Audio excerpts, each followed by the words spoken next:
everyone to the February 24th Norwich Select Board meeting.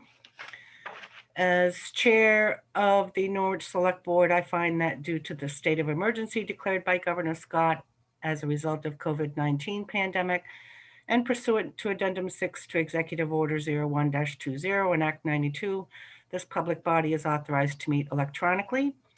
In accordance with Act 92, there is no physical location to observe and listen contemporaneously to this meeting. However, in accordance with the temporary amendments to the open meeting law, I confirm that we are providing public access via Zoom. All votes will be roll call votes. The public will be allowed to speak on any item on the agenda. And to do that, Roger will give you a heads up on how to do that. We ask that if you are recognized to speak, you state your name and locatable address and wait to be recognized before you start speaking. And I want to confirm that all members of the Select Board are present. I'm Claudette Brochu, Chair. Rob Gear is here. Roger Arnold is here. Mary Layton. John Langus. Now I see you. Herb Durfee, our town manager. Miranda Bergmeyer, I thought I saw Miranda. Yep, his administrative assistant, and various members of the public. So, first item on our agenda is approval of the agenda. Any reordering, deleting by any select board members? Hearing none. And John, I just want to confirm you're there. Your name is on the screen, but. Yep, Okay. I'm here. Okay, thanks. Did we want to add that discussion of police cameras or at least a possible grant opportunity for them to this agenda, or is it? I think it needs to wait for our next agenda. Okay. Because I think it's quite a complex issue, and I want to be sure that the public has access to the same material that the board does. I think that's sensible. So, we okay. Pardon me, Roger? No, we won't have all of the same personnel, but I'm sure Herb is capable of. Yeah. So sorry. Okay. So next item on our agenda is public and select board comments. And at this point, I'm gonna take the opportunity for select board comments first. And I would like to read a resolution of thanks and appreciation. So, whereas Chief Jennifer Frank has served the town of Norwich with honor and distinction as police chief for 2 years, beginning March 1, 2018. And whereas Chief Frank has conducted herself with impeccable professionalism throughout her tenure and has earned great admiration among the people of Norwich. And whereas during her tenure, Chief Frank has worked tirelessly to improve the professional standards of the town of Norwich police force. And whereas during her tenure, Chief Frank has been instrumental in obtaining grant funding to support the workings of the police department. And whereas Chief Frank initiated the development of the Norwich Cadet Program and provided many opportunities for positive interactions between the police department and the children of Norwich. And whereas Chief Frank has helped to better define and expand the concept of community policing in Norwich. And whereas Chief Frank has chosen to pursue another stage of her professional career in Windsor, Vermont. Therefore, the Town of Norwich Select Board, on behalf of the residents of the town, does hereby offer both its appreciation and thanks to Chief Jennifer Frank for a job well done, and wishes her the best in all her future professional and personal endeavors. So Here. Thank you, Chief Frank. Any other select board comments? I related in a way, we have so many changes. Mary and John completed their terms, and I would, we may see Mary again, but I know that we're not seeing John again. So I especially want to thank John for all of his good work, all of the attention that he has given, particularly around climate policy and climate change for this group. His good will and good humor and collaboration. I'm sure if I can muster up a public written comment, I will. But I'm just really thankful to you. So I Thank want you. I second that, John. Thank you very much for your Thanks, John. service to the town. Okay, and I see that there is at least one public comment. So Linda Cook, I recognize you first. Name and locatable address. And what is it, Roger, *9 to unmute? *6 now. Okay, *6. Go ahead, Linda. Okay, okay. Chief Jennifer Frank, please stand. I and other residents would like to thank you for your professional, personal, friendly interaction with members of our community. A few highlights: meeting one-on-one with seniors, skating with the Marion Cross children, teaching a babysitting course, commanding a cadet program, helping others plan alternative programs for the holidays, a senior parade that will be remembered by all, the writing of the town's operational response plan to COVID-19 protocols and procedures, and the writing of tickets in our town. We support you with the opportunity for another opening in your career. Thank you for some residents of Norwich. Thank you, Linda. You're welcome. And I'm not sure if it was Herb that was first or Chief Frank. Probably Herb first. Can I ask a question? You can. Well, if I raise my hand with *6, how do I mute myself? So it is *9 to raise your hand, and then *6 to the muting. Okay, got you. Thank you. Herb, your turn. So just to continue with the accolades as the town manager, mostly on behalf of the town.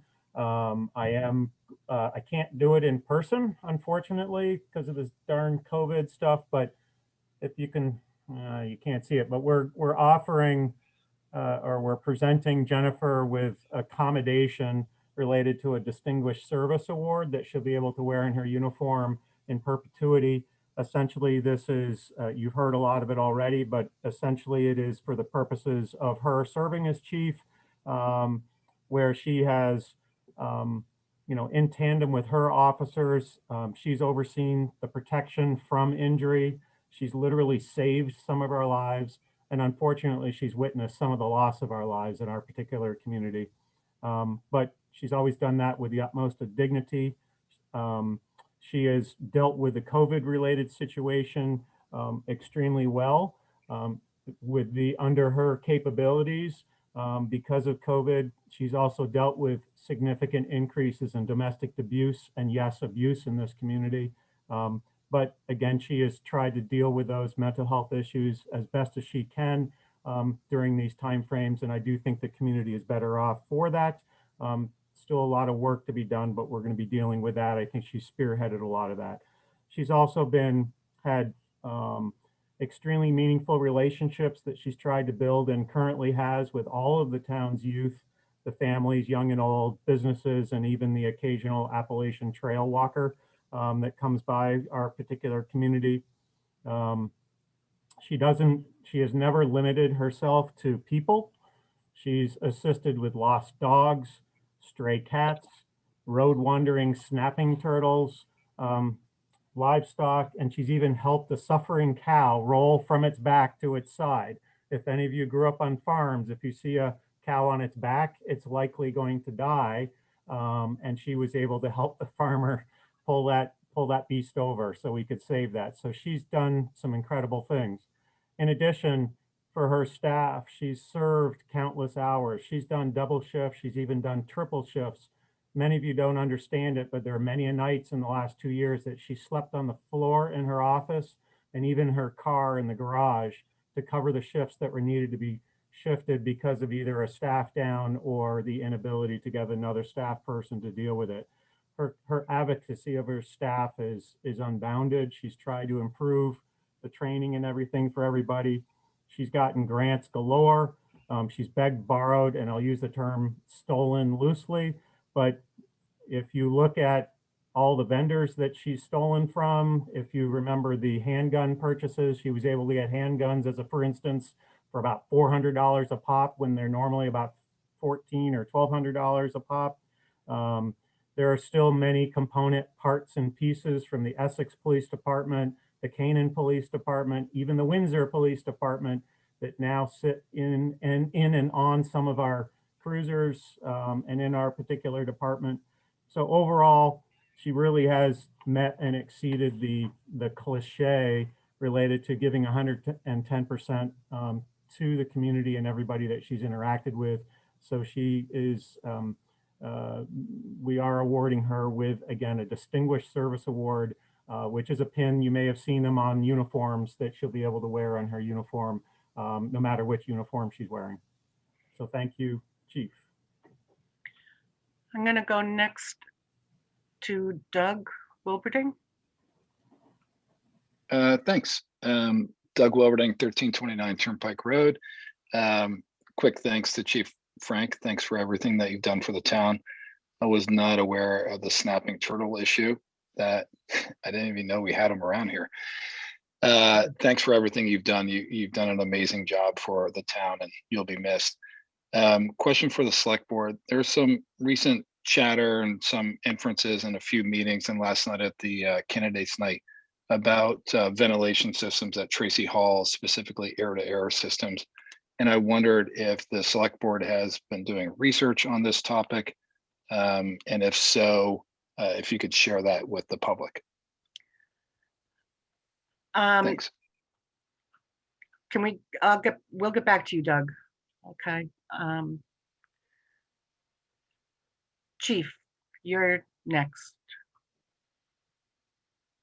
As this is my last select board meeting, I just wanted to take a moment to thank everyone for the opportunity to serve this community. It has been an incredible honor over the last 3 years to serve as the sergeant and then successively as the chief of police. I leave here a better police officer and look forward to taking the skills and expertise that I was able to gain here over to another community. But even though I leave this community behind, I take a piece of it with me and quite a bit that I learned through this process. I am truly humbled this evening by the words that were spoken, and I'm just thankful for the opportunity to have been a part of Norwich for these last 3 years. Thank you to each and every one of you. Thank you, Chief. Next is Demo. 82 Glen Ridge Road, Demo Sophronis. It's going to be a long night, but I just want to say something real quick about, very deservingly, I might add, of Chief Frank. This is on behalf of About Norwich, which is my my blog, my newsletter about Norwich. She certainly has kept me busy these last 3 years, and my readers as well. The news that she has generated from all of the things that Linda Cook mentioned, Herb Durfee, and the others have honestly kept me very busy. And I'll also say on my toes. I was constantly writing things on her, behalf of the many things that she's done for this community. She's been the lifeblood of Norwich, literally, and she'll be missed. About Norwich congratulates her and thanks her for everything she's done for us. That's all I have for now. Thank you, Demo. Doug, going back to your question about the ventilation, Herb has noted that he can address that in his town manager's update. Any other public comments? Peter Orner, I don't know if you saw his hand, Claudia. I see it now. Go ahead, Peter. I just want to echo a thank you to Chief Frank. Name and Oh, locatable address. Sorry, I always forget that. Peter Orner, 6 Moore Lane. I just wanted to echo the thanks to Chief Frank. Just as a parent, just as a quick anecdote, my kids were going to bike to school day and they didn't want to do it. And then I told them Chief Frank was going to be there and they immediately were psyched. So that's a small anecdote, but we have a lot to thank her for and she'll be missed. Thank you. Thank you, Peter. Demo, did you have something else or is that your previous hand? You're muted. Here I am. Okay, so it's not my previous hand. Thank you very much. I do have a couple of things to say. Some might be on the agenda, some might not. I'm wondering if I can say them now because I'm not going to be able to stay for the whole meeting. And it should not take more than the allocated time. Go ahead. Okay, thank you. First of all, I want to say I approve of the sidewalk project. West is best for me and the majority of the supporters and hopefully the neighborhood. It's basically because I think it's important that you close the loop that was created when the bus company came to started making the loop around and when the park and ride was established. So it's important to close the loop and have a nice safe spot for people to enjoy the outdoors and park their cars, save a little gas, so on and so forth. The Beaver Meadow Road speed tables that some people are talking about, I believe would be only a temporary fix and costly, I think, tune of $10,000. Spend the money once and for all, spend it, do it right the first time. It will be cheaper in the long run. If safety is important, and I know it is, take what you can get from the state and feds, spend a little money, do it right, and make a lot of the community happy. Okay, the other thing is I want to say, and this is paramount of importance, I support the police department utilizing funds in the cruiser capital expenditures designated fund 1-5-500-702, as it is critical to stick to replacement policy guidelines so that you don't fall behind and end up spending more later. We found this out in the past. I've filmed 14 years of meetings. I don't think anybody wants to hear that anymore, but I filmed quite a few select board meetings and I've heard a lot of back and forth about we should have done this, we should have done that. You got a cruiser replacement policy. Now's the time to replace them. Go for the best one that is offered to you. And I'm sure Chief Frank has done her homework on that as well. The very last thing I want to say is how much money, and I don't know that the select board can answer this for me. I don't see Mr. Stuart Richards here, but how much money has been generated by donors so far to pay back the community policing line item of $1,200? What is the status of that? And in closing, taxpayers pay for this line item through their taxes and public funds. These public funds should be used for the public, and community policing benefits the public. So therefore, even though donors have come forward and given money, I feel that our tax money should be supporting the this line item. However, if somebody has an answer of how much, if it's I would be willing to contribute to some also to bring it up to what it should have been, $1,200, if it's not already there. Can anybody answer that for me? I don't believe any select board members can, and I don't know if Herb can. I might be able to if need be. Just Demo, I think about $900. I object. That's inappropriate. Sorry. Please, if I may. Okay, so my only question is, has a decision been made by the select board to accept the money at this point? If people are, it's up to the gift policy. There have been other contributions to the to other departments with specific intent stated on the check. I don't believe that we would refuse the money. Right. Okay. But I don't. I Yeah. don't believe we've accepted it yet, but we haven't rejected it either. Okay, no, that's what I was curious about. It would be acceptable under our gift policy, as far as I understand. because it's Right. for a budgeted line item, you know, and also I think part of the gift policy is, you know, you don't want to be given a gift that's harmful. Let's say someone tried to give us some land, but it was a brownfield, we would not want to accept that. But I think it's likely we'll have to talk about it as a group. But Understood. I don't see any roadblocks to it. I really don't. I was just curious because I missed that portion of the public comment when I believe Stuart Richards talked about it at the last meeting. So I was just bringing it up. Thank you for your time and everything that you do. And Chief Frank, good luck to your new position in Windsor. Roger, since we're at a 2-screen attendance meeting, you'll need to give me a heads up if there's any other hands up. Sure. I don't see any more public comments for things that are not on the agenda right now. Okay. So then we will move on to our consent agendas. Is there anybody willing to make a motion on the consent agenda? I'll do it. Thank you, Mary. I move to approve the consent agenda. Is there a second? Second. Motion made by Mary, seconded by Rob. And I did want to point out that in the consent agenda, there's a signatory page there from the Lister's office that said there are no current appeals that we need to sign off on. And I believe that probably is why Cheryl has her hand up, but Does that need to be pulled, or are you suggesting that? no, out, not or to be pulled. I just wanted to explain what it was, that it was so- in there, and have the board be aware that it was in there. And Right. Cheryl, Yeah. Cheryl Lindbergh, 59 Koch Road. I just wanted to make sure that the board knows they need to sign the document, please. thank you. All your signatures are needed and ours are already on it. Thank you. Okay, Will that be sent around electronically, the signature page? Yep, Herb is thumbs upping. Herb is Okay, thumbs up. thank you. All right. Any further discussion on the consent agenda? Seeing none, we'll roll call.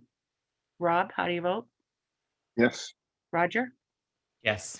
Mary, Yes, John, Yes. and Claudette's a yes. And then moving on to public hearing number 2 on the Beaver Meadow Road Sidewalk Study Phase 2. Just a couple caveats with this. I'm again going to ask people to do not use the chat. If you have a public comment, state it publicly, not via the chat. People who are on telephone can't see the chat communications. I also want to give priority to people who have not yet spoken on this issue. And I want to limit comments to 2 minutes, or as close as we can get to the 2 minutes as possible. And with all of that, is there anybody willing to make a motion to enter into our public hearing? yep, I move to open the second public hearing to solicit input regarding the Beaver Meadow Sidewalk project. Is there a second? Second. Motion made by Mary, seconded by Rob. We will roll call, and everybody keeps flipping around on my screen. So Rob, how do you vote? Yes. Roger, Yes. Mary, Yes, John, Yes. and I'm a yes. And with that, are there any public comments?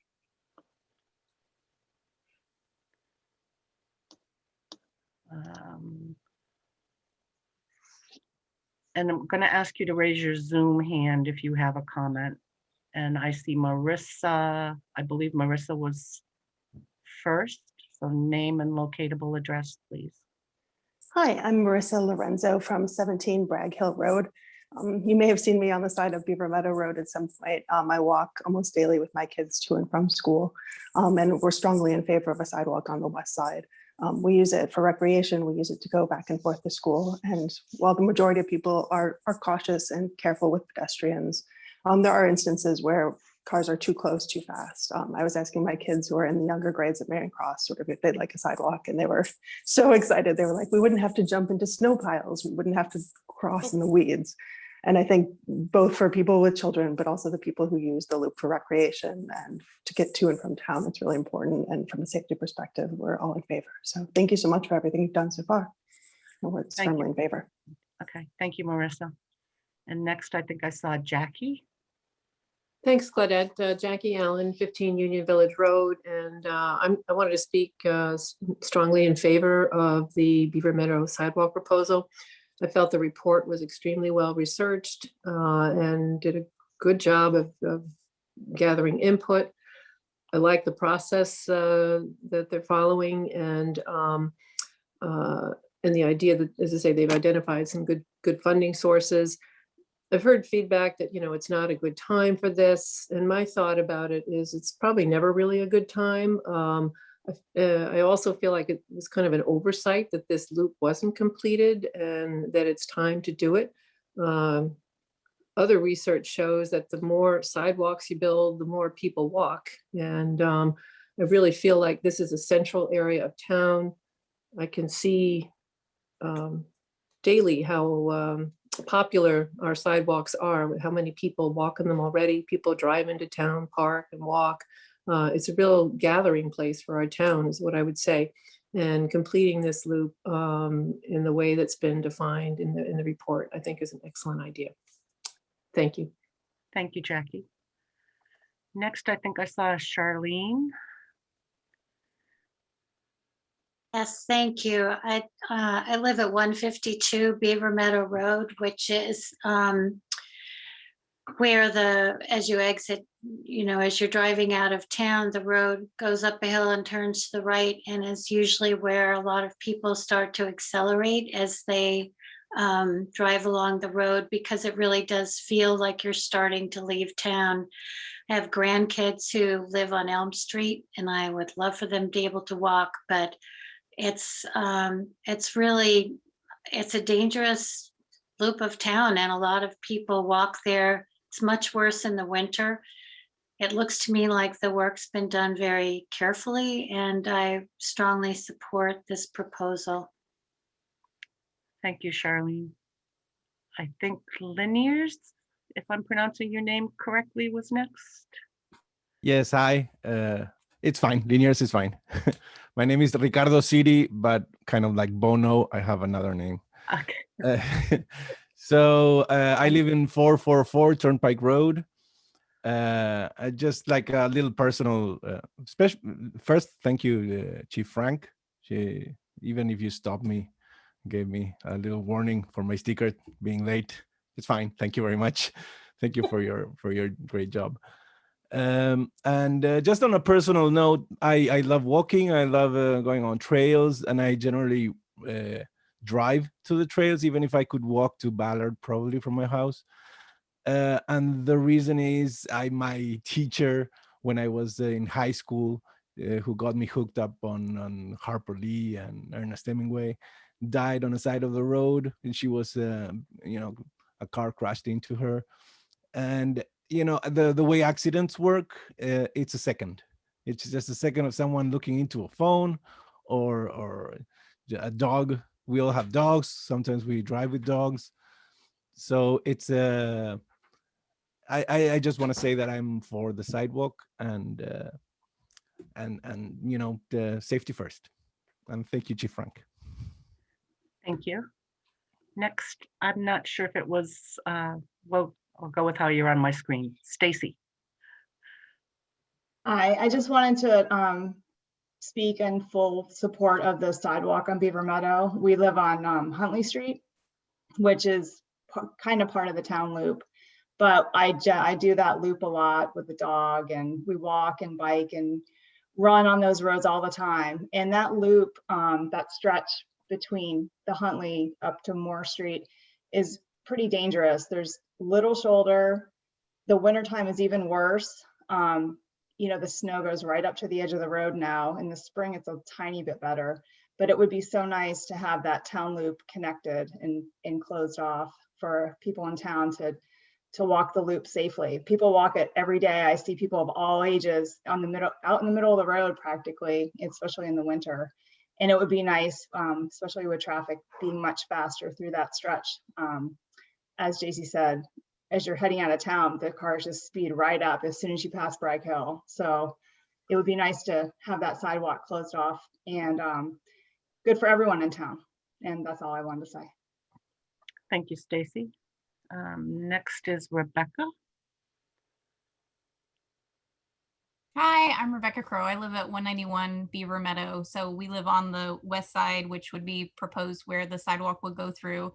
And I just wanted to say that I was in full support of that. I think it makes a lot of sense for it to go through our yard. We have the yard to spare. I think that it's really necessary to provide a plan that's safe for all ages. I hear a lot about kids, and of course I want a safe plan for our kids as well. We have young kids, but what I don't hear a lot about is our older adults, and that really is what speaks a lot to me. And kind of, I work in the medical world, and a question I always ask is, do you have a safe place to exercise? And I don't feel like as a town we have that, or we provide that for our older adults. So I think that that's just something that I don't hear a lot about in these conversations that I wanted to bring up, is to provide a safe way for some of the older adults that I see out in front of our house to do that in a safe way. So that's also, I fully support it on the west side and in our yard.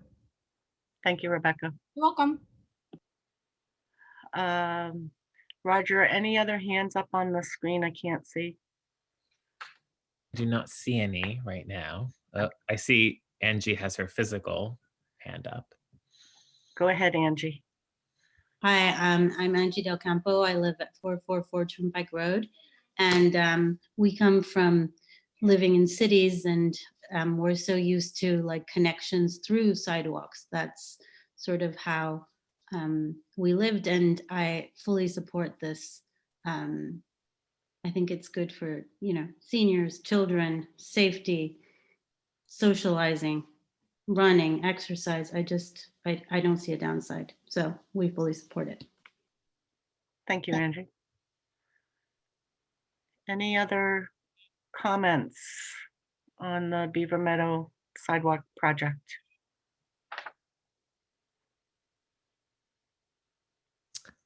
I don't see any. Okay. So is there a motion to close this public meeting? Public Nope. hearing, sorry. I move to close the second public hearing to solicit input regarding the Beaver Meadow sidewalk project and resume the regular select board meeting. Is there a second? Second.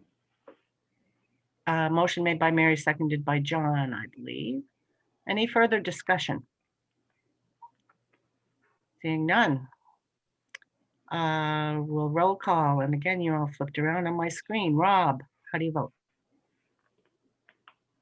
Yes. Roger, Yes. Mary, Yes. John, Yes. and I'm a yes.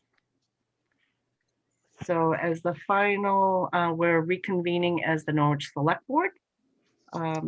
Final part of this Beaver Meadow discussion, is there a motion to direct the town manager to apply for a grant? Mary?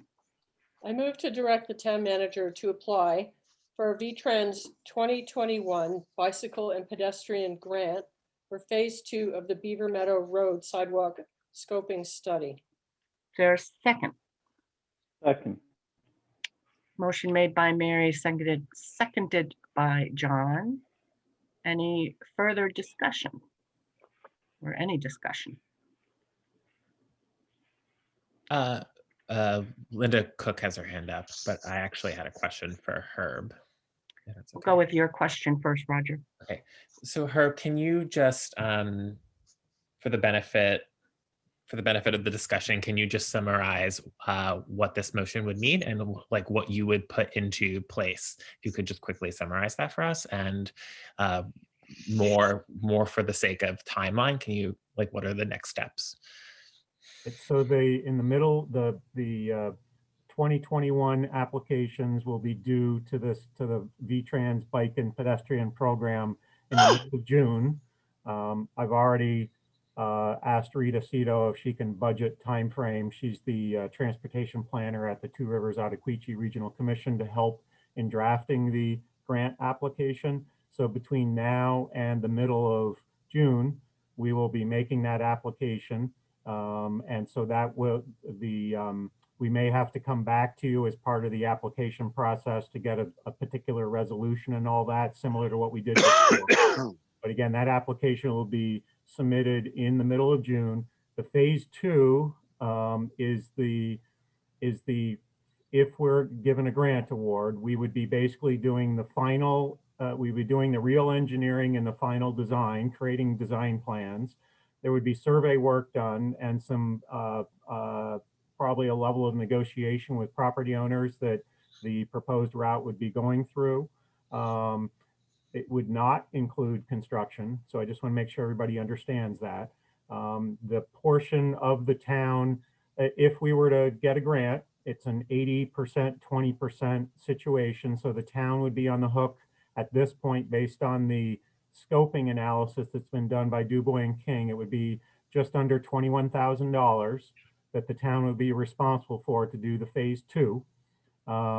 We would end up, if again, getting a grant award, we would hire another consultant going out with another request for proposals.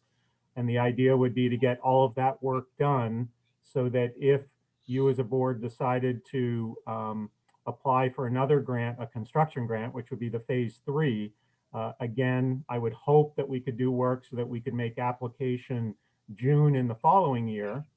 That's assuming all of the work can be done fairly quickly. I would, of course, I would love to have something done before budget season a year from now.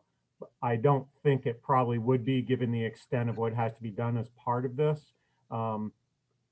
So if that's the case and we get past that process, knowing that phase 3 would be the bigger side of the budget, I would like to be able to get you to apply for a phase 3 next year, next June, but it may be the following June after that, depending on stuff. So, and then the construction stuff, because there's federal dollars associated with it, there's certain criteria that you have to meet, and you should not be surprised if when you get to construction that it takes 2, sometimes 3 years to get through that whole process. So this is still not we're approving something this year that we'll see a sidewalk, say, next summer. That's highly unlikely. That's helpful. And then a follow-up question, if I may, Claudette? Yes, go ahead. And so we're looking with the disclaimer that we're not, these are guesses because you might not have the numbers in front of you. We're looking at about a little under $50,000 between phase 1 and phase 2 for the scoping studies, with the idea that not only it allows for these community conversations, but makes us a more competitive grant application for phase 3. Is that the idea? Yeah, that's absolutely the idea. The more you do kind of like these scoping things in phases leading up to construction, it usually gives you more points in successful grant applications for a phase 3 or a construction related grant. And the number that I paraphrased, is that? As I recall from the estimate, I apologize, I don't have it open in front of me. I want to say it was something like $115,000 for the phase 2, and 20% of that is where we get the $20,600. Yes, but our portion, I'm asking about our portion for phase 1 and phase 2. Oh, oh gosh. It's okay. You can get back. Phase 1 was 16 something. Thank I want to say 16.5. Okay. And that's already been paid, and that's right. Previously budgeted for. Yep. Okay. Thank you. Linda, you had a comment?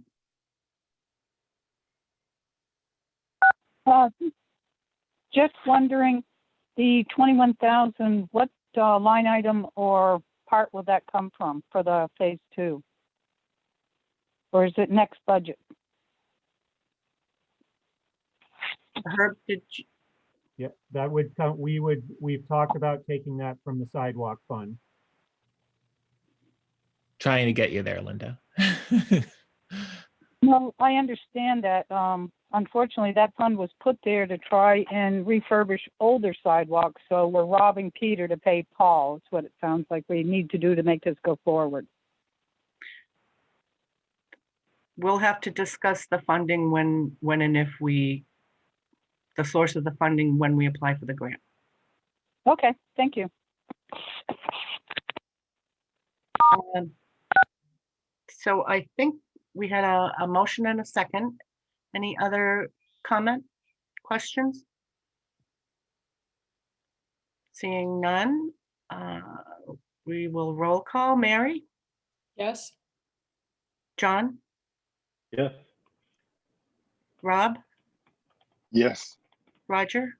Yes. And I'm a yes. So there we go. We'll move on then to our next item on the agenda is the Climate Emergency Designated Fund. This is first, and even though John Langus just sent out a chat thanking everybody who was involved in the sidewalk projects. You can kick me off the board if you think that it's. After tonight, I probably will consider that. No, after March 1, because your term officially ends March 1. So you're on the hook until then. Midnight, March 1. The Climate Emergency Designated Fund, John had put together a draft. This is the first read of that draft, and I don't have it. I read it. I'm going to assume that the rest of the board read it. It was in the packet. John, did you just want to do a high-level overview of what your draft was included? Yes. Well, the biggest item is that I forgot to update the title of the fund from the Norwich Conservation Trust Fund, which I based this loosely on, to the Climate Emergency Fund. So the very first thing that it says is incorrect. But no, the idea here is to set some broad guidelines. I tried to get a balance where it did provide real guidance and some real limitations, but still left enough flexibility that, you know, and something like this where no one really knows what's coming down the pike for this. And it was intended when proposed to be something that was sort of a very clear place for us to watch money go for this ongoing emergency. And so it's not really even intended to be extra money so much as to be specific money, so that as we go forward, we have a good idea for how big an impact this is having on our budget year to year.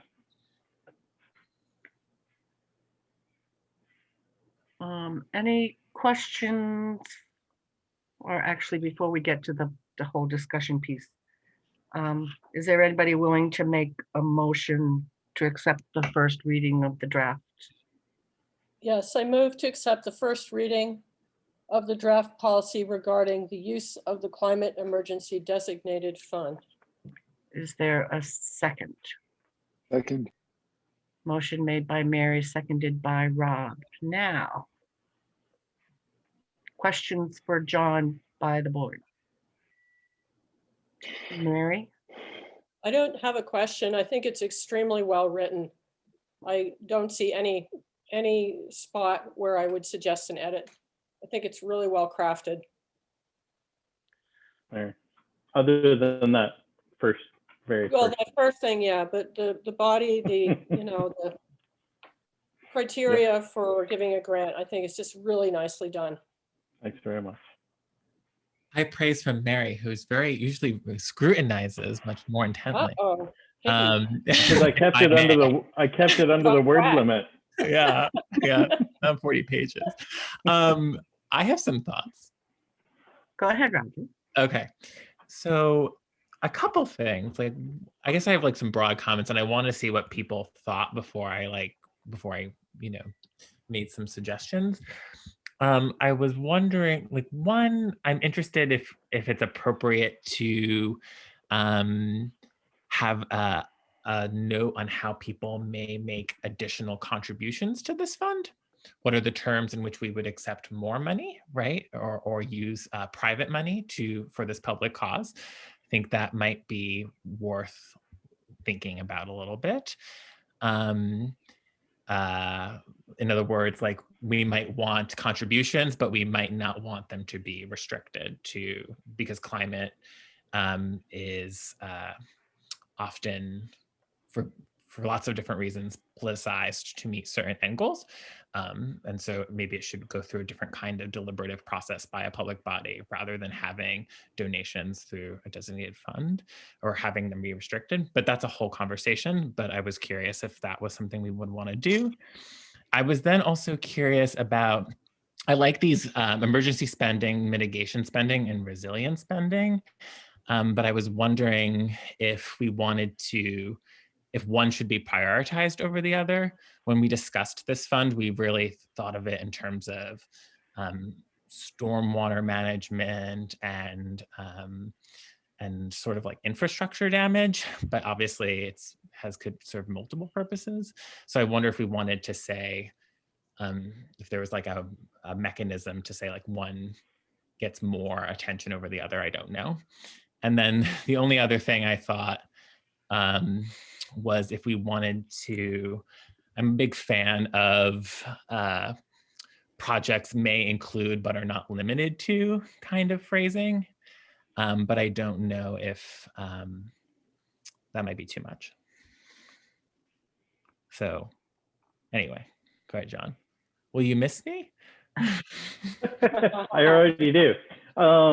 So going down your list there, so the donations, I did think about the donations and whether we should put parameters on that. It's interesting in the context of the proposal for the gifts for the other things for the police department we've been almost talking about. So my thinking that I had with this though was that because the fund itself is organized on a principle and has some guidelines, that if someone wanted to donate that we would just accept that. And that if the donor had any specific parameters of what they wanted to spend the money on, that would be fine, but whoever's the committee or the select board would have to agree that they want to spend money out of the fund for that thing. So we wouldn't just basically take it and say, sure, because this is a priority for you and it's your money, we'll do it. We would say, okay, that's great to have a contribution. If we agree with that priority, we would absolutely love to have that money and spend it. And hopefully more people would donate on an unrestricted basis. And my family, if we adopt these guidelines and get this kicked off, my family, as my departing gift to the town following my tenure, plans to make just an unrestricted gift to this fund that the group could use however they think is appropriate. On the second one, I think the prioritization is an interesting question. I hadn't thought of that. My personal view would be that if we wanted to indicate a priority, I would probably prioritize mitigation or resilience. I'm a huge fan of prevention, but quite frankly, that's not, towns are not going to prevent this problem. If this problem is successfully prevented in the next 20 years, it will be because of massive global action. And so I think on the local level, we should all do what we can to promote prevention, but as a governing body, we need to plan for failure here, and that this will not be prevented, and that we will see real repercussions of that in our town, and so we should plan for that. On the third one, I don't know, the third one was too loosey-goosey. I don't have any real thoughts on that. It was this idea of basically proposing specific project ideas that might be suitable for this fund, but knowing that they're not the actual parameters. There may include, but not limited to, as I loosey-gooseyed. So in other words, I think John's frozen. Oh, yeah, maybe. In other words, yes. And so, I think that, I tried to find a good balance of flexibility. I would think that would go a little bit. John, you were really breaking up with that last comment. You agreed with me though, right?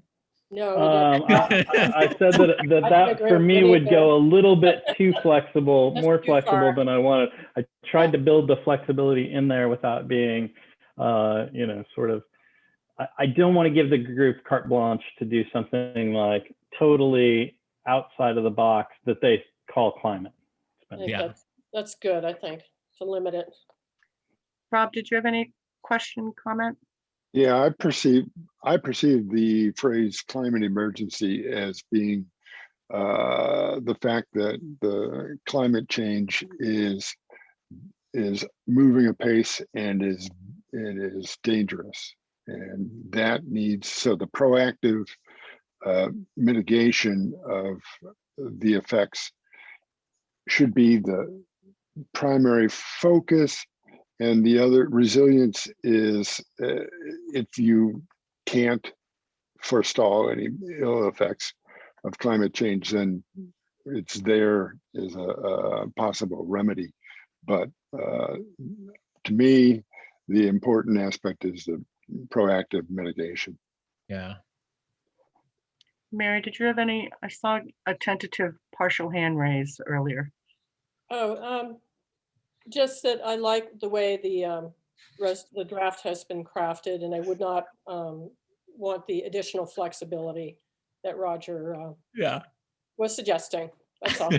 Yeah. John, did you think of potentially putting a cap on the amount of money that could be put into this fund? No. It's hard for me to imagine there ever being enough money in this, quite frankly. Yeah, really. I don't see why you'd cap anything. I try to be an optimistic person in my personality and my life. This is an area that I don't have a lot of. Yeah, it was a thought that I had because I'm just wondering, would I like to think that we could get enough money in there that we would potentially say, okay, but I doubt that it would get there. Well, it'd be a great problem to have, Claudette. Yes, it would be. And then my only other comment was with Roger, with his, what I see as a weighting, providing certain weights to different criteria. I think that gets a little bit problematic in that there's some level of subjectivity there. Right. And if we don't define it, someone else will try to, and then it'll become a thing. TM.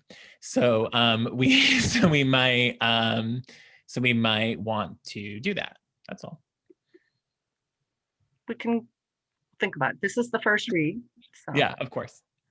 But the dilemma is, which leads to another point. I was going to say we would send our comments to John for him to include or to have for our next meeting, but he's not going to be present for the next meeting. So let's make Rob do it. We have 6 days and 4.5 hours of potential labor from John. So yeah, so okay, you got to get the send editing. your comments. Send your comments. I'm happy to do a turn of the document in the next 6 days. Okay. John, if you get any comments before Sunday, consider them and then send it on to which select board. Then just send them on to me and I'll make sure that they're in the next packet. Sound good with everybody? Yes, that's great. Okay, so we have any further discussion on this agenda item? We have Yeah. we have a motion and a second, so to accept this as the first read. So Rob, how do you vote? Yes. Roger? Yes. Mary? Yes. John? Yes. And I'm a yes. So thank you for the work, John. Very welcome. Next item up on our agenda is our just a update from the town manager. So take it away, Herb. Thank you. I'll be brief. I just wanted to make sure that you're up to date on the police chief search process. I've had at least had some preliminary discussion with the new Thetford manager, and he understands at this time, at least from my perspective, we're going to move forward with our own police chief search and hiring that particular position, which I've been doing. But that doesn't preclude us from having discussion on where we can look at joint use and potentially moving in that direction in the future from that standpoint. So we're going to have some continuing discussion about where we can, if it's possible, to do some sharing of resources or what have you. But at this point, we're proceeding forward with trying to replace Chief Frank with a new chief. The advertising has gone out. There is also a fairly quick survey that I've put together trying to solicit some input that one will be used to help the new police chief in understanding perspectives of the public. But I'm also trying to tabulate this before March 15th so that I can use the responses in developing, say, interview questions or what have you as we go through the process. So because we're in a COVID timeframe, it's difficult to have gatherings or what have you to deal with that. So what I'm trying to do is gather some public input so we can get some good feedback into that particular process. As we pick up with some candidates, I will at some point have a team of people that will help me in reviewing resumes and doing some of the interview process. I do envision one or two board members participating in that, as well as probably a couple members of the public. I haven't named anybody yet or even gotten that far. Right now, I've been dealing with a survey and getting the advertisements out there. So that's the big update on that. Just if you didn't see it, we had the Women's Club had the candidates forum last evening. That was taped, so that will be up on CATV if it isn't already up there. So for those folks that are watching this that would like to see that couldn't make it last night, that is available through the CATV website for your streaming pleasures. And then the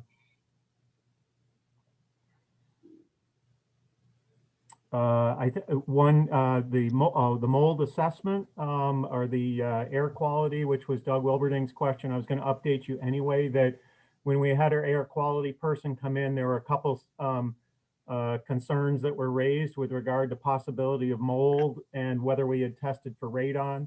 So since that air quality assessment, I have had the Vermont Department of Health has provided us some free radon kits. So those are currently measuring whether there is a radon issue here in the lower parts of the building. And that, so when we're done with that, we'll get the results when we can. And then we also had a follow-up group come in that's KD Associates, which is an environmental consulting and contracting firm dealing with mold. We had them come in and do a check with regard to mold because of the concerns that we had, which I wasn't aware about. Apparently after when we had literally just recarpeted the multi-purpose center downstairs, we had a couple floods. One from one of the bathrooms and two with a broken pipe from one of the HVAC units. So apparently we jumped on that, cleaned it up, There was some preliminary testing that was done, so there is no mold. There was something that popped up, but it was not an unusual form of mold, and it was not at a level that was something that we have to remediate. And the group attributed that to the town's quick actions to clean up the two sort of floods that we had from that standpoint. So with regard to the air quality, that even though we're at code from 1994, and that's one thing I want to make sure that everybody understands is it's not that the building isn't up to code. The building is at code for those codes that were on the books back in 1994. As of today's code, correct, we wouldn't do it. So if we do any substantial construction to this particular building, it's in the best interest of the town to improve the air quality requirements to meet it for code. And that was the main thing that came up during the Tracy Hall discussion last March and August. So that's the general latest on that. And then I'm just making sure that, and then shortly, you've seen his face on the screen tonight. Seth Robertson is here. He's the temporary person from Robert Half Associates that's helping us with some of the higher level functions of the finance office. Again, he'll be here on a temporary basis. You'll shortly get to hear from him with regard to the monthly reports. And for now, as he's coming up to speed, we're focusing on the monthly reports and similar type of reporting, as well as focusing on policies and procedures. And then he's also interfacing with Cynthia Stoddard with regard to trying to take some of the stuff out of her hands as possible and learning that, and then trying to dovetail with getting some of the relief from Becky, which is severely needed from her.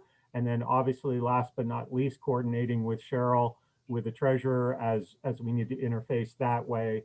And also Seth has already had some interactions with Bonnie Batchelder, our auditor, and you'll hear some of that when he comes up. But I just want to generally introduce Seth Robinson, who's, I guess you're over in Maine, right, Seth? So that's his home port. And then just, oh, sorry, two other things. Because no one else could attend it on the day, I did attend that Emerald Ash Borer tree management seminar that occurred recently, which I thought was pretty good. There may be some funding, some sources of funding to help out with inventories and all that if we're going to do that. But I do know the Conservation Commission has already done a substantial amount of work there. And then lastly, with Vital Communities, we have a meeting. There's a group that's trying to pull together a pilot project for right now, what we're calling a regional social services case manager that would go between and among different particular communities for a lot of the particular needs that are out there, that where a EMT or a rescue service will show up to a particular home. In other words, an elderly person fell out of their chair. This happens 6 or 7 times. They help the person back in the chair, but their job is not to follow up with that particular person as to why they may continue to be falling out the chair. They're dealing with the immediate service. And so the idea here is that when those things happen, that they can then transfer, say, those particular issues off to a regional case manager that can be able to do some of the check-ins and all that. And this really seems to be kind of a person that would float over all the different communities and be able to hook people up with the different services and revalidate the 211 service and a lot of other, there are plenty of services that are out there, but making sure that we've got some collaboration between the two states, because the two states are clearly different from each other in terms of the different kinds of services that are offered. But that's an ongoing process. Oh, and then I am coordinating with John Carroll on your Monday's meeting with town meeting and all that sort of stuff. That's as quick as I can be. Question for the town manager by the board? Any updates? I think Peter Welch is probably scheduled to address the legislator, so I guess we'll know more about what is possibly $600,000 coming to the town. Right, we've got, that still remains a little, it's still within that boundary of the $600,000 to $700,000, and unless you've done some further research to see it came back down to closer to the 6, Roger. But As of I attended the Vermont League of Cities and Towns legislative briefing this past Monday, and Maura Carroll, the current president of VLCT, doesn't really have any more information that I shared at the last meeting. What I did ask the question if we're going to be getting somewhere between, or eligible for somewhere between $600,000 and $700,000. Is this something that we have to have, projects ready to, dig into the earth or what have you, or is this something that's just going to be given to communities like a form of state aid and we can just use it for whatever? I suspect that, what comes with it is the hook of needing to have project ready stuff. So that's but VLCT can't answer that right now. They don't have those logistics. So I don't have an answer to share with you on that. But Maura said, out of due caution, it would make sense for communities, any communities throughout the United States, to be ready in the event money does come in. So, And so you would think it would be before fiscal year situation? It depends on the budget if the budget reconciliation, the 1.9 trillion budget reconciliation bill passes. I'll drop it. I'll drop it. Thank you. It's all dependent on that. John? In that vein, what would be the drain on the town staff to do a few, sort of just informational bids to make a couple things more shovel ready? Like if we had solid bids on every culvert that we know is in that inventory of things that we'd like to update, bridges and culverts that we haven't been able to budget yet, or if we combined with the fire district and got a bid on getting every sidewalk in the town up to where we all agree that they should be and haven't been due to lack of maintenance by the district. How hard would it be to get a few things much more shovel ready looking that we know we want to do? Yeah, I don't think it, it clearly would take some effort, but I don't think it would take that much effort. The main things for me are getting those inventories updated, the road surface management, the sidewalk inventory and all that. To me, those are sort of those first broad brush things that we need to get done. Those are pretty easy to pull together in terms of dealing with it and getting an RFP out there. Question is whether there are people that are available and ready to do that stuff. You can't do it in inclement weather, but that would be one sort of priority I would look at. The other side of the priority, for instance, is what are we doing now that might be an excessive cost as it relates to COVID?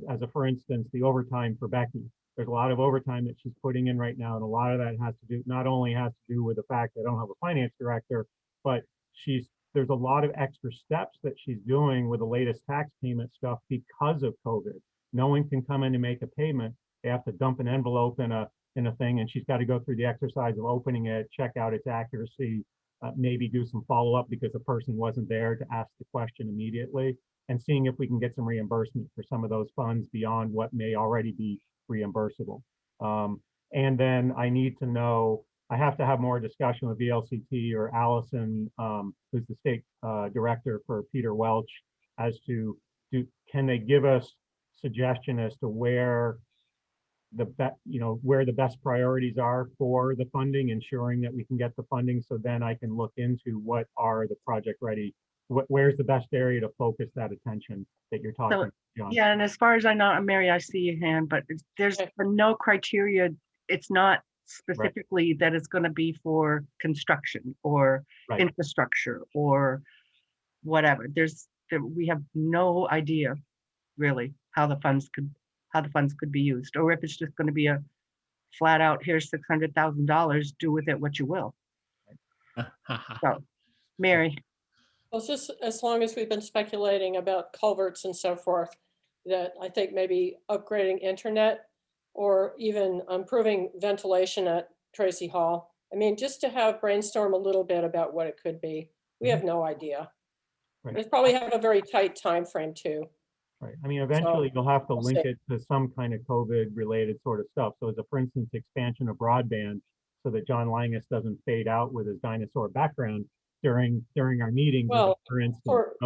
That can be related to COVID, like for paying. But for our our school children too, that had to drive to Marion Cross and find a hot spot to do their work. So Yeah, well, it's a big the impact on school is everybody. also, there's also funding in that reconciliation And that one bill too. that's separate Sure, above and beyond what it would be provided to the town. There would be Sure. money provided to school districts. But I also don't know that I agree that it's going to be required to be directly tied to COVID. Like, you It's know, the- people know that towns and state governments have suffered because of COVID generally. So, We just don't know. Yeah. yeah, We don't there's know. unknowns. Question, Rob, do you have any questions for her? I have just a couple, and Linda, I know your hand is up. I'll get to you. What's the status of the DPW vacancy? So at this point, we've had very few applicants. So that position remains vacant at this point, covered by the regular staff so far has been able to cover the stuff. When we have a larger storm, we use Dan Gray as necessary. So we may have to re-advertise, or the one idea that I threw at Larry was that maybe we have to try to find a person that is a good person, good laborer type, willing to learn to get their CDL, that we can bring them on speed and they can drive around in the 550 or what have you, and work them into the CDL. So that way we have a person on staff, but probably at a lesser rate, and train that person into it. So unfortunately, we're still vacant. But again, CDLs are those positions that VTrans is always looking for a CDL person. It's just like police officers. You're usually stealing from somebody else, or someone specifically is coming to the area. So it's been difficult. We only had about 2 or 3 original applications. And I don't, I can't even talk. Do we know just our tax receipts, how number, is there an increase in the number of payments that have not been made? I don't want like gross, I don't need gross but dollar figures. But if 10 people were late in February of 2020, are there 25 now? Or is it just 6? Or Yep, you asked that question last year at this time, and so I don't have an answer for you yet because we're still getting payments in, but generally speaking, we're not seeing any like increased number of potential delinquencies or anything less than we normally would. I would say that the flows coming in are on par with past years, but I will have to look into where we're actually at. I do know that a sidebar to that is that Becky is doing a good job with regard to the delinquencies. We even got one of our major delinquencies totally paid off, so that it's unbelievable. This person is at a current situation, which was something like $90,000 or something. So so the good thing is that she's working that end as well, but I'll have to get back to you, and I'll try to do it by email and as part of the next packet with regard to where we are with tax receipts. And I'll have what Becky's pulling stuff together so that then she will have the delinquent taxpayer warrant that goes over to Cheryl. And that's where the good measurement comes in, to give you a sense of where we're at with regard to comparability to previous years in relationship to this year. okay. Linda, go ahead. Star 6, Linda.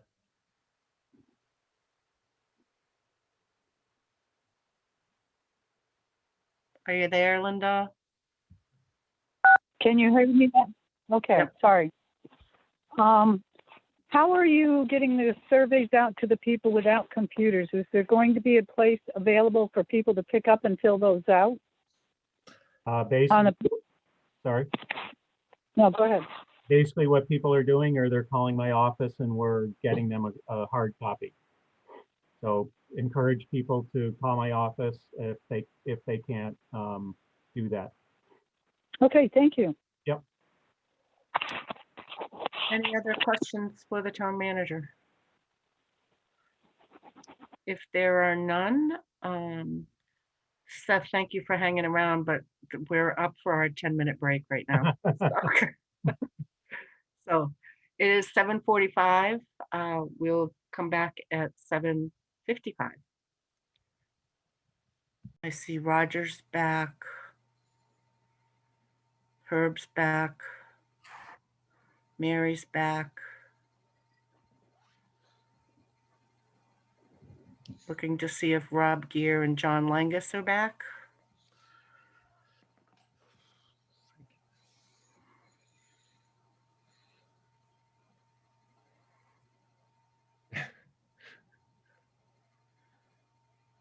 Rob is back. So we have a quorum of our board back. So I'm resuming the Norwich Select Board meeting for February 24th. How come we all have blankets over us? Yeah, it warmed up. Come on now. It did, but yeah. Still winter. Okay, so 7:56, resuming the select board meeting. The full select board, well, I'm back, Roger's back, Mary's back, Rob's back. I don't know if John is here, but we're going to resume anyway. Moving on to our January 2021 financial reports. And Herb, I believe you said that Seth is here specifically to speak to those. Yes, Seth is here. I'll just give you the first heads up that, as you know, in the packet was your regular looking monthly report from that standpoint, and then Seth. So there is that in there. So if you have questions on that, please raise those. And then what I'd like to introduce Seth so that he can, which I've already basically done, so he can take it over. But what I'm going to have him do is just, he has some few notes to go through, and then he's going to walk you through some of the stuff that he's working on. So this is a first start rollout to see, to quote you, Madam Chair, to see that when you said, "I'll know it when I see it," which will be the good monthly report, to see if this is the beginning of that process. How's that? And then Roger, I know that Seth is going to want to share his screen as part of this. So if you can authorize him for that, that would be helpful. So Seth. All right, thanks, Herb. And thank you all for having me here. Just a little bit, Herb mentioned earlier, I'm from Maine. I spent actually some time in Vermont. I didn't live in Vermont, but I worked in Vermont for a while. But I spent most of my life over here. Professionally, I have about 18 years of experience. I'm a certified public accountant. I'm a certified fraud examiner. Mainly my experience is mostly in the private sector. I do have a little bit of public experience, and most recently I spent my time at a communications company as their corporate controller. So you're probably all wondering what makes me qualified to work for a municipality. Well, I know some of the accounting rules are different. Private municipalities have accrual follow modified accrual accounting versus accrual accounting. Mainly, that's one of the largest differences. But in terms of internal controls, processes, and procedures, there are some differences, but they're very much the same. And I've got a lot of experience with that. And as Herb mentioned earlier, that's one of the areas I will be looking at some point.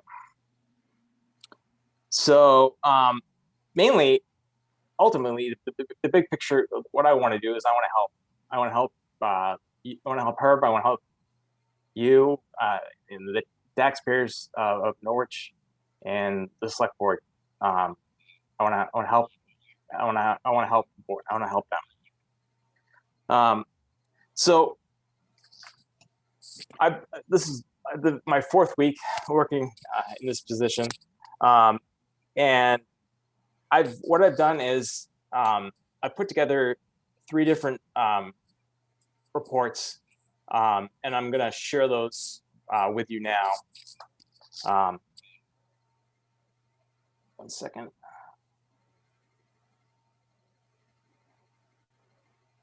Can you all see those? Yep. Yep, Okay. looks good. All right, cool. All right. So what I want to, what her mentioned earlier was that this is just a start. This is just to start a discussion. Ultimately, her mentioned earlier that you'll know it when you see it. Well, that's what I want to get to. I've started at a very high level with this what I call a financial dashboard, and ultimately the purpose of this is I'd like to be able to provide it to the board, and they can look at it rather than getting all the financial reports that they're getting. I want to provide you something simpler, something you can review and look at, sort of the highlights, for the month. And so this dashboard, what I've started off with is some different metrics, and I've started off at a very high level. First, I looked at a couple of environmental factors. One of the things, one of the things I looked at was populations over the years, and I wanted to build a trend. And I don't have the last 2 years, fiscal year 21 and 20 here, but I was able to find data for 19, 18, and 17, and your population remains fairly stable when you trend it over the 3 years. And the next one I looked at was average population, age of the population. Maine and Vermont, I think, compete every year for the highest average age of a population. I believe it's around 40, high 40s to nearly 50 years old. And it's what for data I was able to find for Norwich. The data it's very similar in terms of average age of population. The next items I looked at were financial trends, and so I wanted to trend major recurring revenues, so I included property taxes, some intergovernmental revenues, and some fees. Those recurring revenues that you get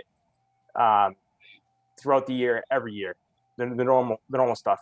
And what I found when I looked at 2019 and 18, the revenues were fairly stable. They even trended upward a little bit, not a lot, but they're very stable, which to me that indicates is a positive trend for them to be stable. And the next thing I looked at is recurring major expenses, and so I looked at them for fiscal year 2019 and 18. Again, I looked at a salary, payroll, taxes, and benefits, and those as well were stable across the years that I examined too as well. And the last financial trend that I looked at was outstanding debt. And so fiscal year 18, it was around 2 million, and then it crept up quite a bit in 19 to over 3.5 million. And what happened was there was a line of credit. There was borrowings on a line of credit for the storm, to fix storm damage, and then ultimately that was money was obtained from FEMA to pay that down, and the debt balance came way back down in 20. And the other item I looked at, and I looked at this dashboard, was some different financial ratios, and what the first one I looked at was, it's called the declining fund balance. And a positive trend is indicated by the percentages increasing over time. And so if you trend the results of this ratio across the 3 years, in fiscal year 18, you can see it's fairly negative, and then it improves, and then it gets, it's trending towards improvement each year. And ultimately that is the result of the storm getting FEMA funds and recovering from that. And that is indicated as well in the operating, the next ratio down that I calculated, operating deficits. And as you can see, was down, that measured revenues divided by expenses. And as you can see, that trends the same direction as the ratio before that, declining fund balance. And I actually normalized it. I wanted to see this ratio, what would happen if I took out the storm-related revenues and expenditures. And you can see that it does trend. It's 1% in 18, 3% in 19, and 4% and 20. So when you take out those factors outside of normal operations, that's what happens. And as you can see, it is a positive trend when you take those factors out. They're increasing over time. And a couple more that I looked at were fixed costs as a percentage of a general fund, and fixed costs being your labor and benefits. Labor and benefits, and all that's divided by your total general fund expenditures. And I did that for both fixed costs with and without debt, your annual debt service. And as you can see, those are rising the percentage of your fixed costs are going up in relation to your total expenditures each year.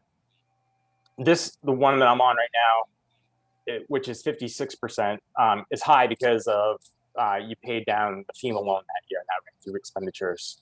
And I normalized that and took out took out that storm-related expenditure, and that dropped the ratio down to 34%. One last thing I looked at was bonded debt as a percentage of total town evaluation. And as you can see, in your master financial policy, your master financial policy states that this ratio should not exceed 1%. And as you can see, it's fairly low. It's well below the 1% that's in your master financial policy, and it runs approximately 0.2% for each year. All right, so that's my first run at the dashboard, and I got 2 more documents I'd like to go over with you. I took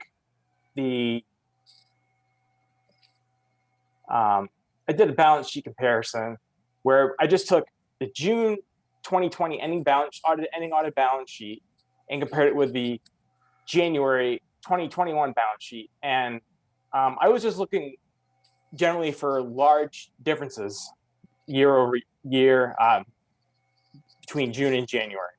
And I found that the cash balance in Mascomo was approximately $900,000 higher at the end of January than it was in June. And that mainly relates to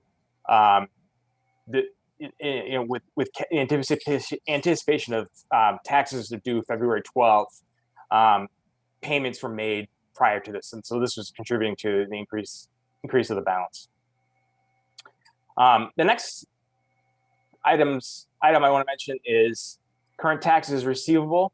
That was approximately at the end of January was 6 million, over 6 million, 6.6 million.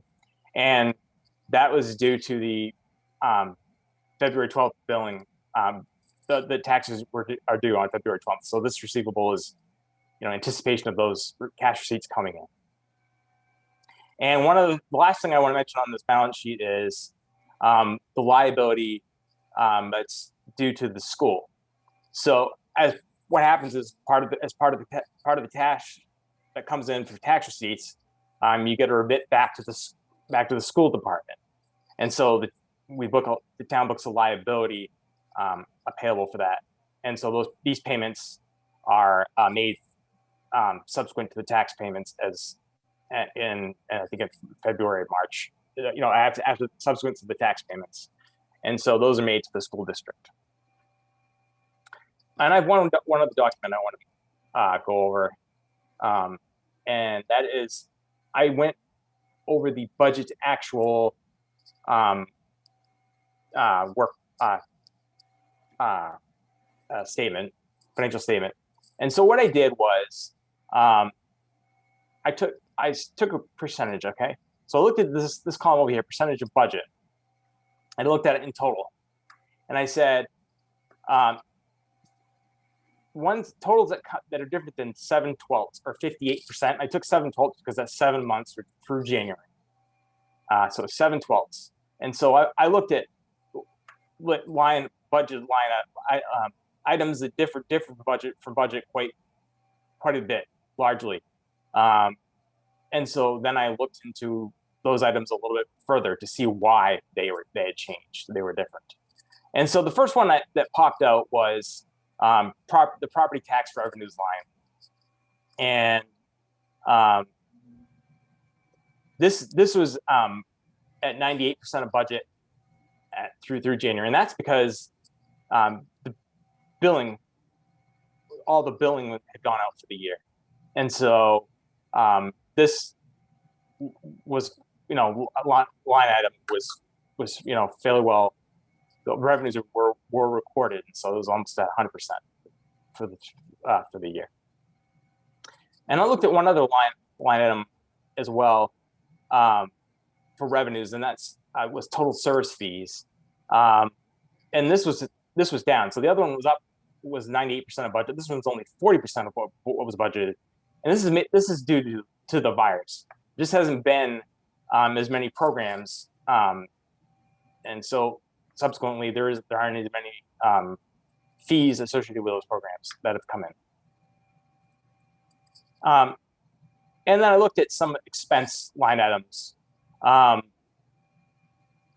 We've been talking quite a bit about the climate emergency fund that was appropriated by the board, and this one is actually going to get moved because it's wasn't included in the original. Wasn't a budgeted item, it's an appropriated item, and so we'll be moving this line, this $40,000 to an appropriated line item rather than in the budget. So next month it won't be here. As you can see, Herb mentioned earlier the finance department line item. That one is 49% of budget, and he mentioned earlier that the financial assistant is up quite a bit. That's because she has been putting in a lot of extra time. And on the flip side, the financial officer and all the taxes and wages and benefits and everything associated with it is down. And that's because this position has been unfilled, which is why it's only 48% of budget.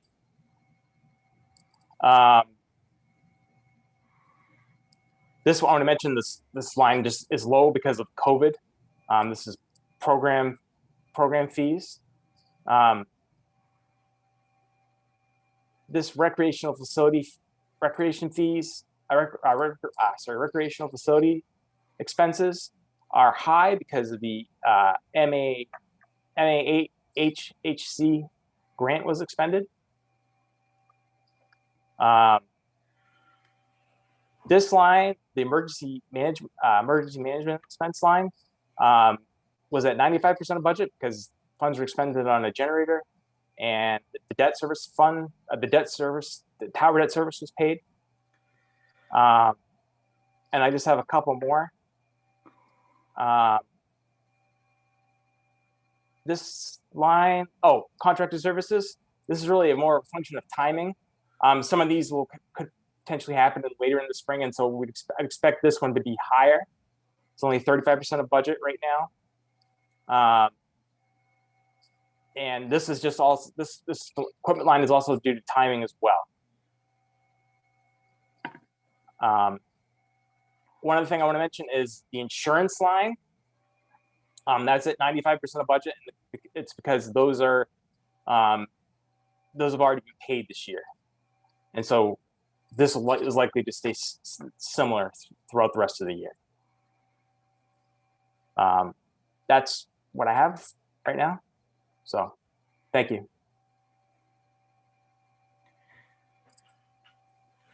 Questions from the board or comments?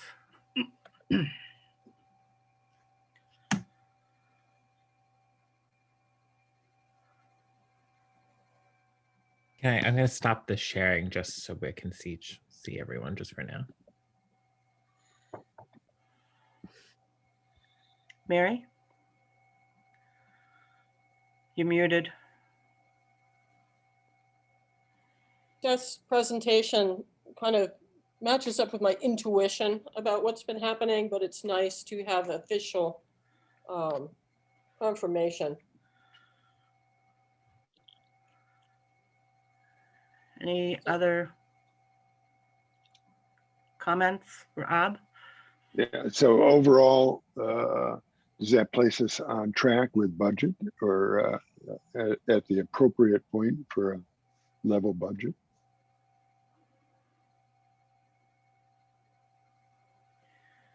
You're Oops. mute, Steph. You're mute. Got my head again. Your question was overall, are we on track for budget? I'm sorry. I need to get back to you on that. Unless Herb knows right off the top of his head, I can't remember off the top of my head real quick. We're generally on budget. I think the part of the key point is what we had talked about last month is that there are a lot of the designated funds have been paid and 100%. The insurances are paid. Some of the other things. So when you look, when you sort of factor in for those normalizations, we're okay with regard to the budget. Obviously, there are particular line items that we have to continue to watch, specifically in the finance department. And what Seth has tried to do in this process is sort of set up that sort of three-tiered approach of looking at the not just the monthly area, but to give a general perspective using the audited reports, pulling into the balance sheet, and then ultimately coming into the specific line items of the particular month. A lot of those you've heard from me before, but I think that Seth has done that information he did independently. In some instances, of course, I gave him the feed, the July 1 storm, he had to learn about that. But a lot of the areas that he highlighted are the similar areas that I've highlighted the last couple months. So it's nice to have that validation. But there are some right now, in addition, Cynthia is working on the trial balance to make sure, because there are a couple things that aren't matching up there, because now we have to start getting ready for the end of the year type of stuff and getting our accounts reconciled appropriately. So there will be a couple little changes. Seth mentioned one of them already, which was the climate emergency designated fund. That has to shift down to an appropriation line item. Since it was a new appropriation, it wasn't an operationally budgeted line item. So that, again, he's picked up on a couple things like that. So this is, again, a snapshot to how we're trying to head into it. So it's not just the monthly report that he's trying to do, but as the balance sheet changes, as there may be things that come in annually, like the audit, we'll be able to look at some of our ratios and to be able to put a level of comparison in so that you can understand from year to year what our position is, whether we're improving or not. And I think that will help out also with our undesignated fund balance policy, looking at our reserves and where we're at. So it's, again, it's the beginning process. He called it his dashboard. And the idea is to build upon that. There's a whole, under his dashboard, there are a whole bunch of other tabs to look at.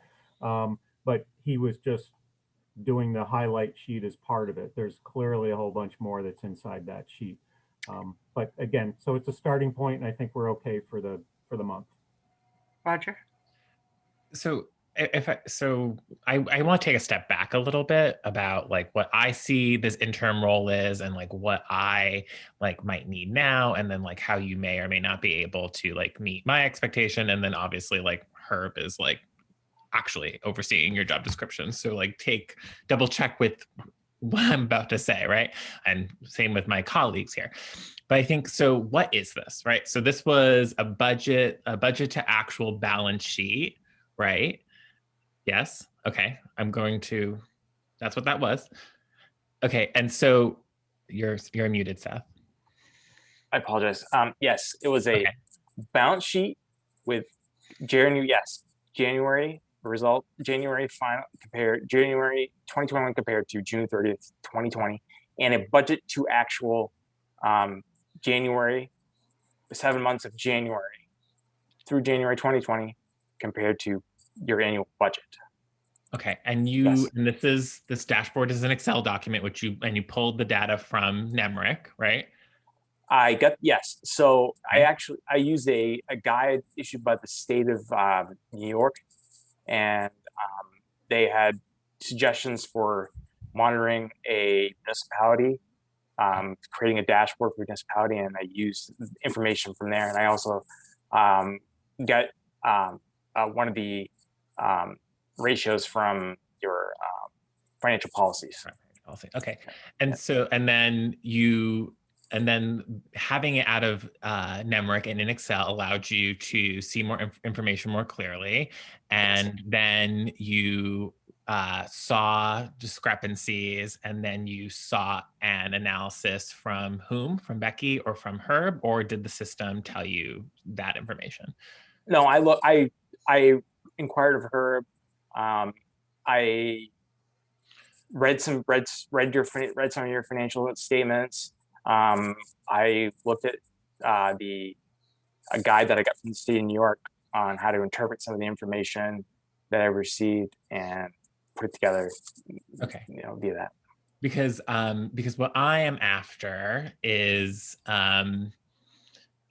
just something like this, which is like high level and transparent, and then in future and I think obviously you took the time to like get on board us, but I think in the future, like I kind of just need to see like a bigger picture, like maybe like where the budget is. Like Rob's question is one we're going to ask, right? Like like, are we on track? What areas are we not on track? Which area are we exceeding expectations? And then, and you had in the little red items, like the reasons why, I think. And so that, and then for me in this like weird sort of transition period, I want to know the ease in which you're able to pull all that information out of what most of us, and maybe this is unfair, consider an antiquated system, right? So we want to know, we want insight into like what that labor looks like. And we want to know like how difficult it is to create what I see as an Excel spreadsheet. Maybe it's a dashboard. So that way, like the documents are so self-evident and so self-effacing that like someone can be trained to do your work, like maybe, or do that analysis, right? Absolutely. So I appreciate that you're saying like, you're looking at our financial policies, an interpretive guide from the state of New York to like, to do this work. So that's like helpful. So I think that's all I got. No, and I appreciate any feedback. I appreciate it all. My goal is to get information together to help you in any way that I can. That's what my goal is. So, Mary, did you have a comment? It's sort of a question, just thinking about the accounting year. So I'm thinking now we're in a time where we're taking in our second installment of taxes, and then it seems later in the spring, then we have to reconcile and settle the accounts for the fiscal year.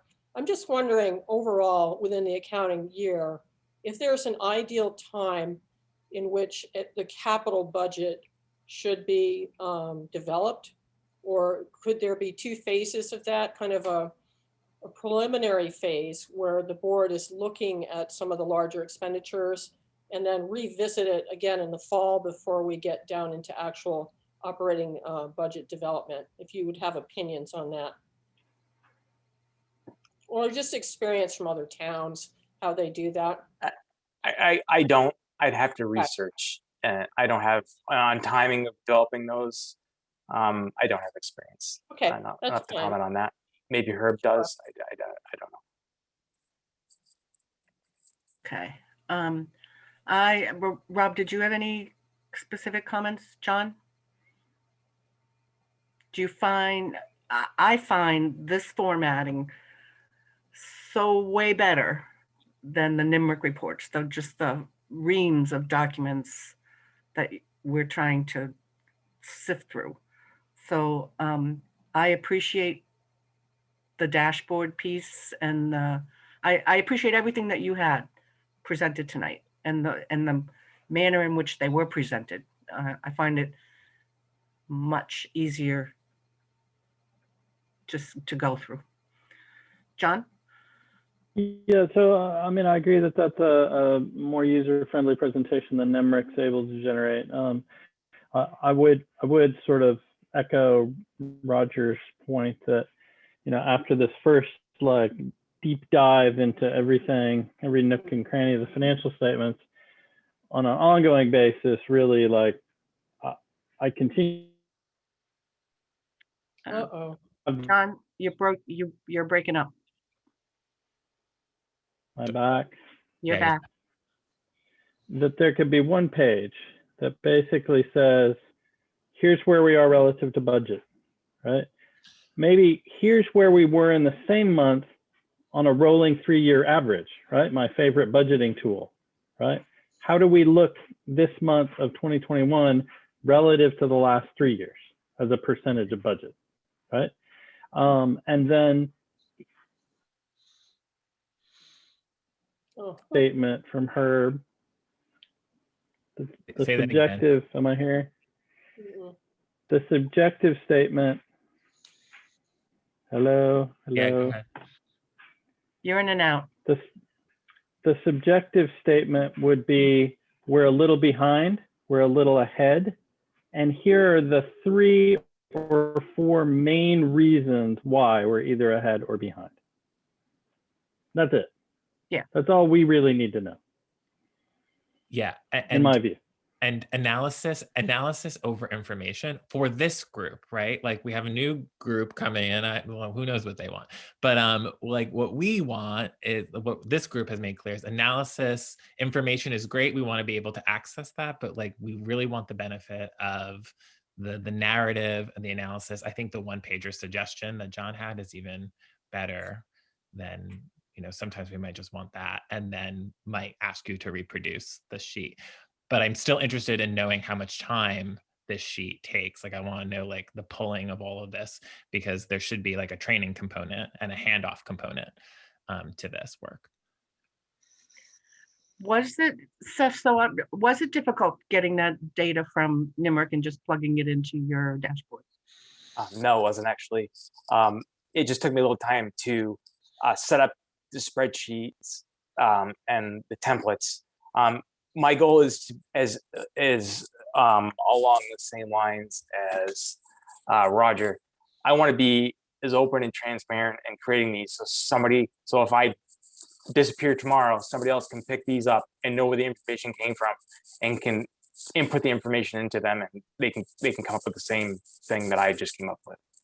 And I echo Roger and John in that if this department is at 150% of budget in January, I want to know why.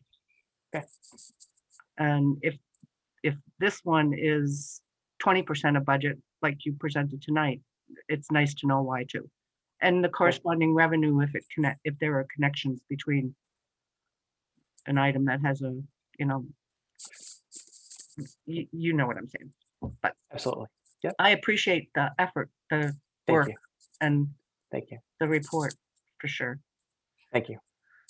And I'm going to be looking at our treasurer to see if our treasurer has any comment on the material. Thanks, Claudette. Cheryl Lindbergh, 59 Koch Road. A very interesting analysis. I listened carefully, and I know that I could also help Seth with some of the background on things if that's ever a possibility. Happy to do it.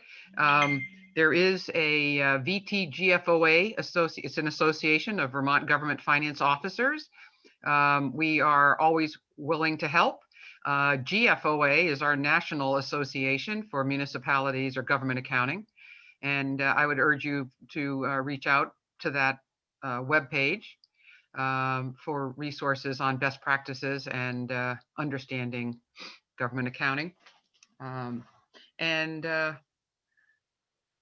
Yeah, I would like to know at the end of a report just where we stand, budget to actual, and that'd be also great. And I would like to just make one other quick comment to Herb. The Lister stipend is still not fixed on the reports, so I just want to mention that. And then one more comment, if I may, Claudette. Go right ahead, Roger. So this, I might say, this is one successful report. What other reports are we in for, right? So when we think about, and that I would turn to, I think this is our most important, like we really want a clear and transparent budget to actual, right? So we could like have this kind of conversation, but then thinking about what other reports are of value in the time that you have with us, I think would also be good. Designated funds, for example. I was very intrigued about that climate emergency fund and how it was classified. So again, thinking about deliverables, this is a deliverable on one report that will serve us well. What are some other reports that will serve as well, knowing what we're after in terms of transparency, self-effacing reporting, and trainable and shiftable. You know what I mean. You can put it to someone else. Anyway, so I've said more than enough with thanks. Any other comments?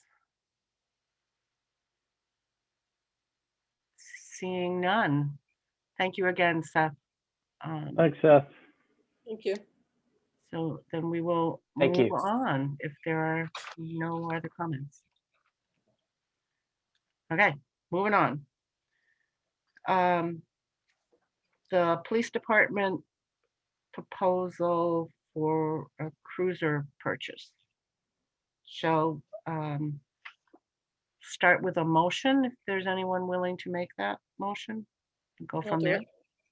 I move to authorize the purchase of a 2020 Ford Hybrid Interceptor utility and to utilize up to $52,500 from the police department cruiser designated fund for said purchase. Is there a second?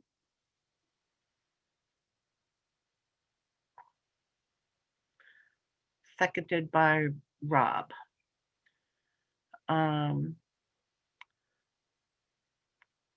Questions, comments from the board? Go ahead. Someone else should go first. John, did you have a? I hadn't raised my hand yet. Rob did. Yeah, Rob, sorry. well, go ahead, Rob. This is a second Interceptor cruiser, hybrid cruiser. Do we know? Yes. Yes. Okay. Yes. That's what I wanted to know. Yeah, just part of it is that the reason why we put the 2020 in there is that we have knowledge that there are some leftover 2020s which have been marked down, and that after another certain date, there's the possibility of another markdown. But obviously we can't guarantee that. But so what we're trying to do is understand that we have to move to more EV related vehicles.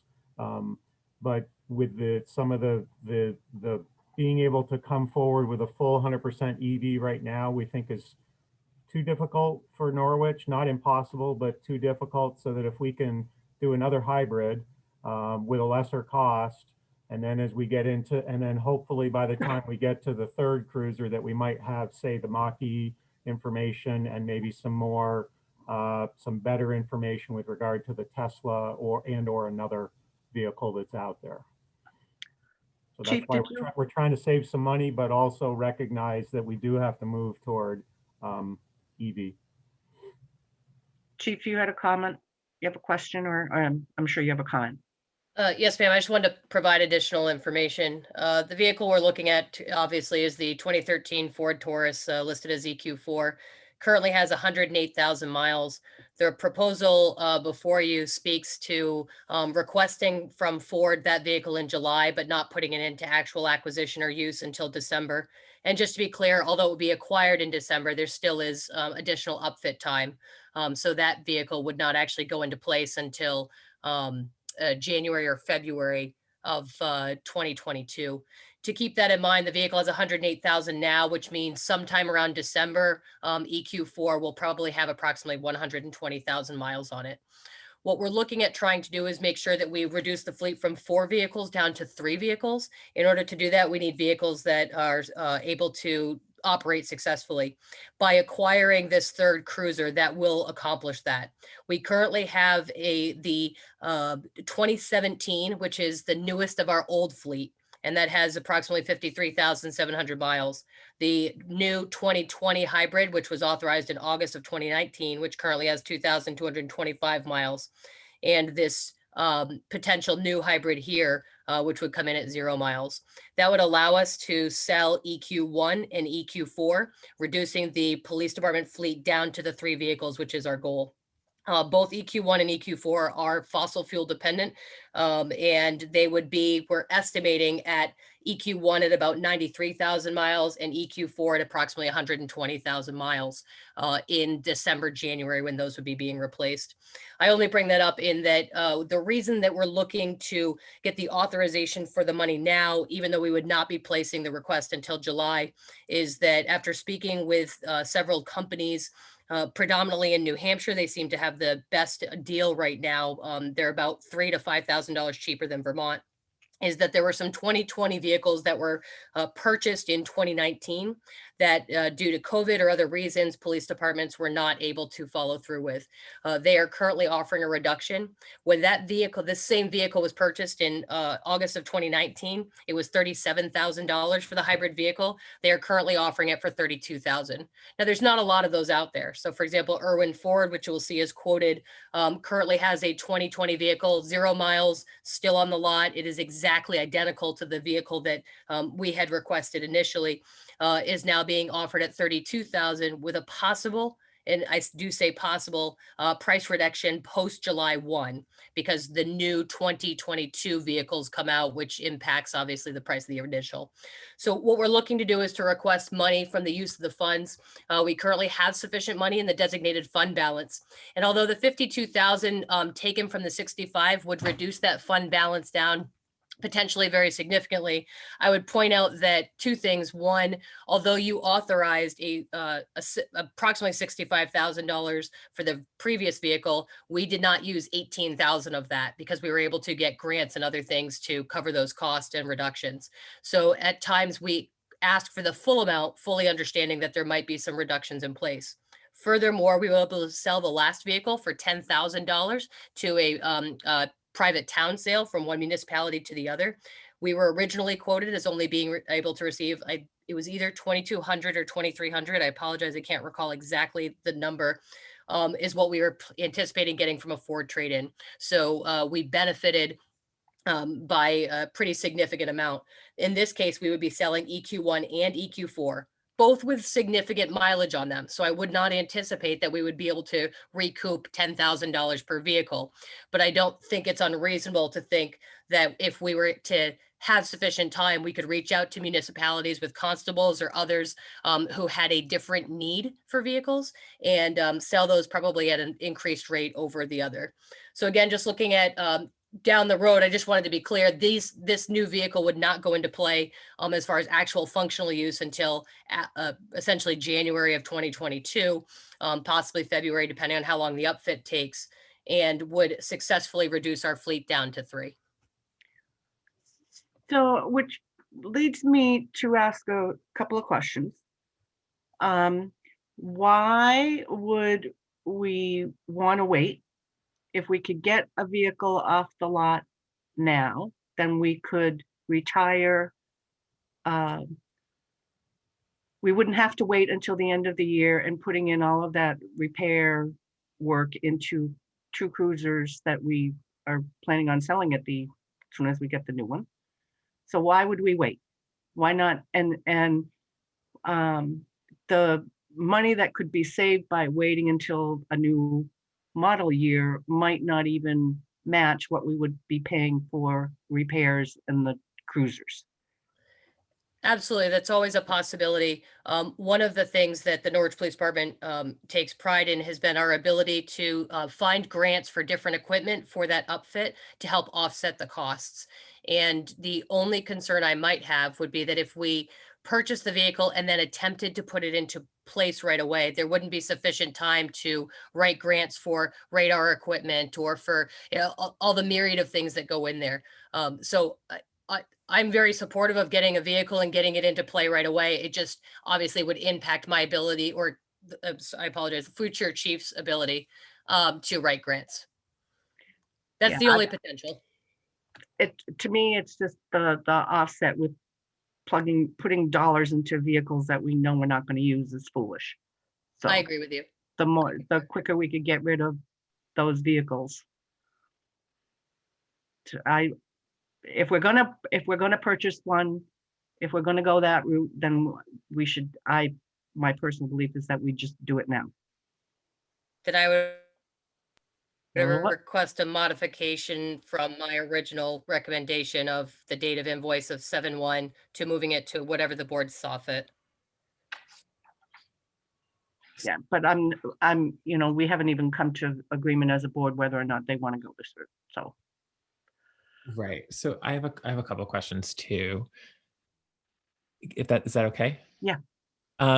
So yeah, so I shared this question that you had, Claudette. And then I also, so I think that this very thoughtful proposal, I think this one also broke down the emissions, which, the spirit and energy that, Article 36 you have taken up is really admirable. So thank you. Again, I've said that I think other departments could use this template.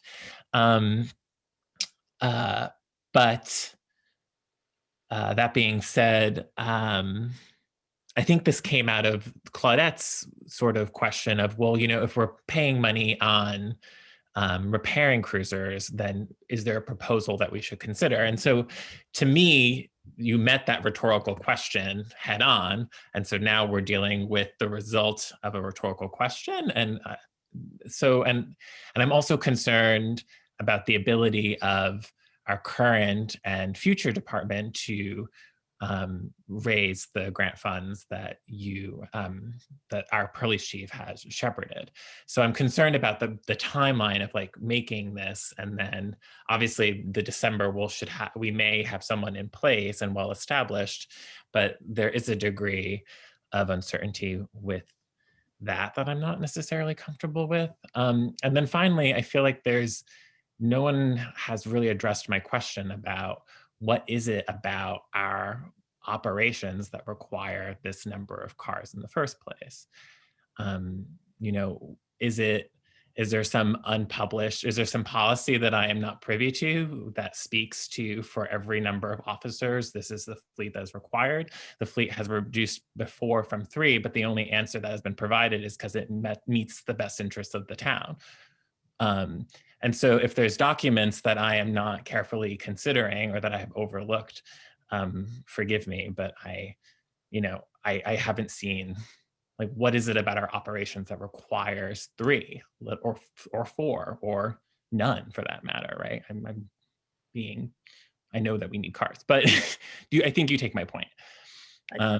I can answer some of that. I don't know if there's a research study. I imagine there probably is regarding the optimum number of vehicles to officers.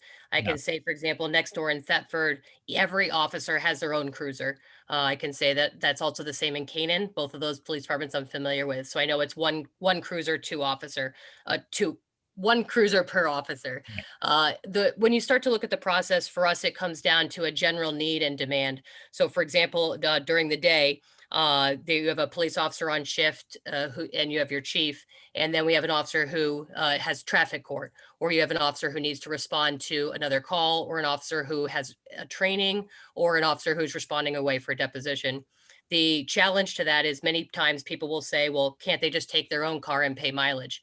And the challenge to that is that if they were to take their own vehicle and go to court, you put the heroin in the passenger seat and try to drive, it just becomes a nightmare because we have to transport evidence and sexual assault kits and all sorts of things. So for us, we don't have the same flexibility other departments do to be able to utilize personal vehicles in the same way that that some of our fellow department members may have a little more liberty on. The other challenge to that is, and this is frequently where it occurs, during that shift change process, if you have an officer who is out at a traffic crash or out at a traffic scene, and then the next shift officer was to come in, if we didn't have 3 vehicles, there would be no police cruiser for them. And then if a call came out, we would have an officer, but they wouldn't be able to get there. They wouldn't have an ability to respond. So I don't know if studies or statistics could really tell you exactly you've got this number of officers, this is the right answer. I think some of it depends on the uniqueness of your community. For our community, we had 4, and I don't think 4 is necessary. I agree. I believe 3 is much more reasonable for the demands that the community has for the level of service that's provided. To drop below that creates a significant liability issue where, again, police officers would have to start utilizing their own vehicles.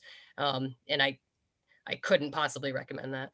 And then my one final follow-up is that one of the reasons that I am sad that you are leaving us, Chief, is that all of these questions are met with really deep intellectual rigor. And so, as certainly in the Upper Valley, or certainly in Vermont, there was that recent article in BT Digger that made all these apple to oranges comparisons about police budgets and police increases and private contracts with sheriffs and mutual aid and what have you.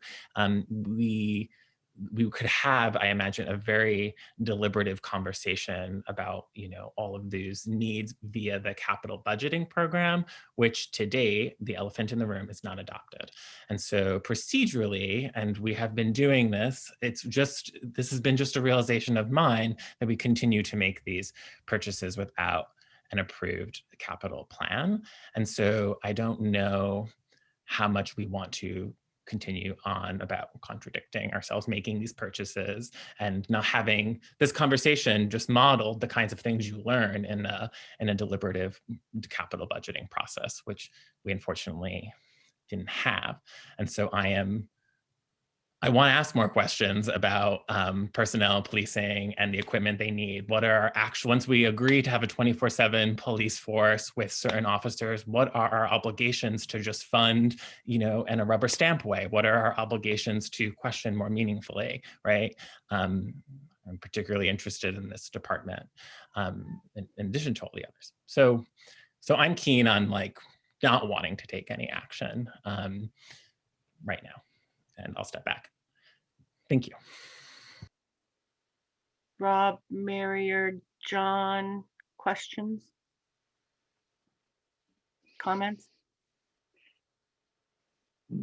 So I'm still, my preference is still not to replace any vehicles until we can replace them with electric. I think we're close enough on that. Ford's going to have their electric F-150 pickup truck.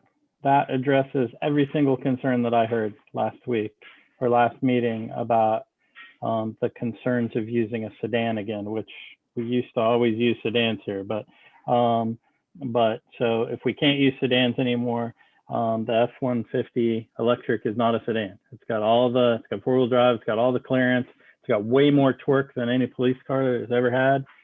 Can tow things out of a ditch way better than any police car can. And Ford has a pickup truck that's a very highly rated police cruiser already. So they will have all of the stuff that they need to turn that into a police car as soon as they start making that. There are more and more of these vehicles coming out. Yep. Like regular vehicles are where electric stuff has gotten the most advanced. So personally, I say keep fixing it for a little bit longer, and let's go all the way electric rather than another hybrid. Mary or Rob? Mary? Just that the condition of the present cruisers still bothers me, that fixing them could mean that you have a breakdown at a very inconvenient time. I understand the push to go electric, but really was not impressed by a vehicle with 5-inch clearance that doesn't have the seat width for the officers to sit in the seats with their duty belt equipment. So I don't think they're practical yet. Hopefully, it's sort of there's kind of a tension between having the correct functionality of the vehicle for police work, the desire to have the electric vehicles, and also the time it takes to order and fit out the police car. There's sort of three timelines that don't necessarily line up yet. And also I would say the repair issue, and the idea that it's cost, but it's also, what if you just cannot respond in a reasonable way to an incident, or if you go and the supporting equipment doesn't work, it's sort of adding a layer of risk. So I am in favor of this. It's not perfect, but I think for this sort of transitional time, it might be a good way to go. John? Have we ever looked at having a share vehicle with the fire department? So if everybody is already in one of the police cars and we need another vehicle, they hop in the fire vehicles. Obviously not a fire truck. It'd have to be one of the other things. I don't know. I mean, people used to deal with this all the time. People that don't have the resources that we do still do. I think leave the really crappy car parked there unless you absolutely have to have it. There's also the fact of, these cars do not seem to be good cars, right? There's basically a monopoly on police cars in our country, right? The wheel literally fell off. But why did the wheel fall off? I mean, I don't know, but anyone in our audience that drives a Subaru ever have a wheel fall off? 80,000 miles on a car and it's like dead, right? There's lots of brands of cars that are expected to go 150, 200,000 miles. So I'd like to see when we've got a lot more options to choose from and picking one that's electric and that we think won't actually. Yeah, and the only thing I will add, I want to stress too, because this is a parting word with this board that this chief has with us, is that the ask was met. The work was more than fulfilled. It's just the questions we're asking now are as a result of a different process that we did not achieve for lots of different circumstances. And so, it is what it is, and I don't know. That's it. So I'm gonna circle us around here, and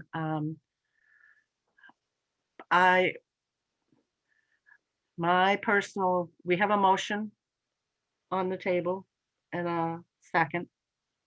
I would like to have a vote on that motion, and if the motion passes, I would like to have to bring the timeline up. I don't think I think it's absolutely foolish to continue to spend money on vehicles that you're going to get rid of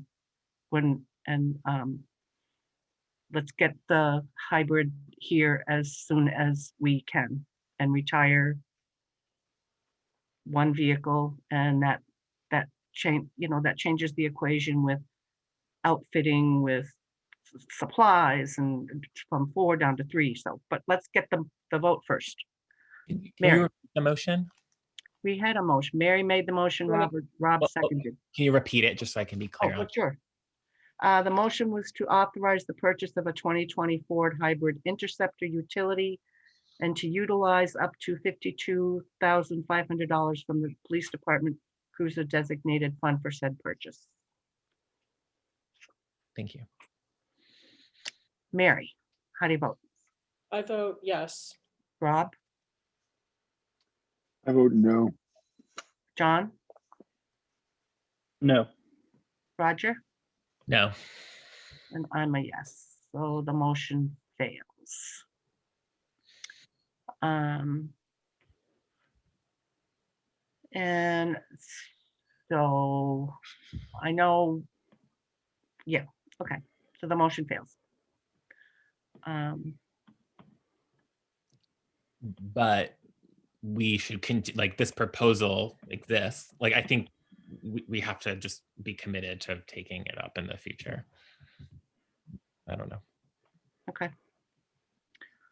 All right, then moving on to town meeting prep.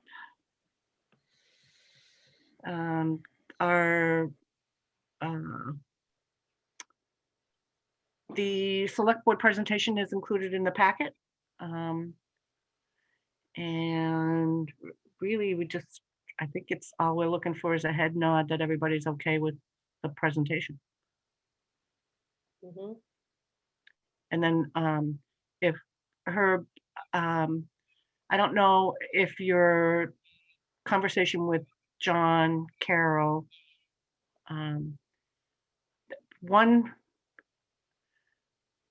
I hope we're not going to have the town meeting presentation in the same manner that the Women's Club had their No.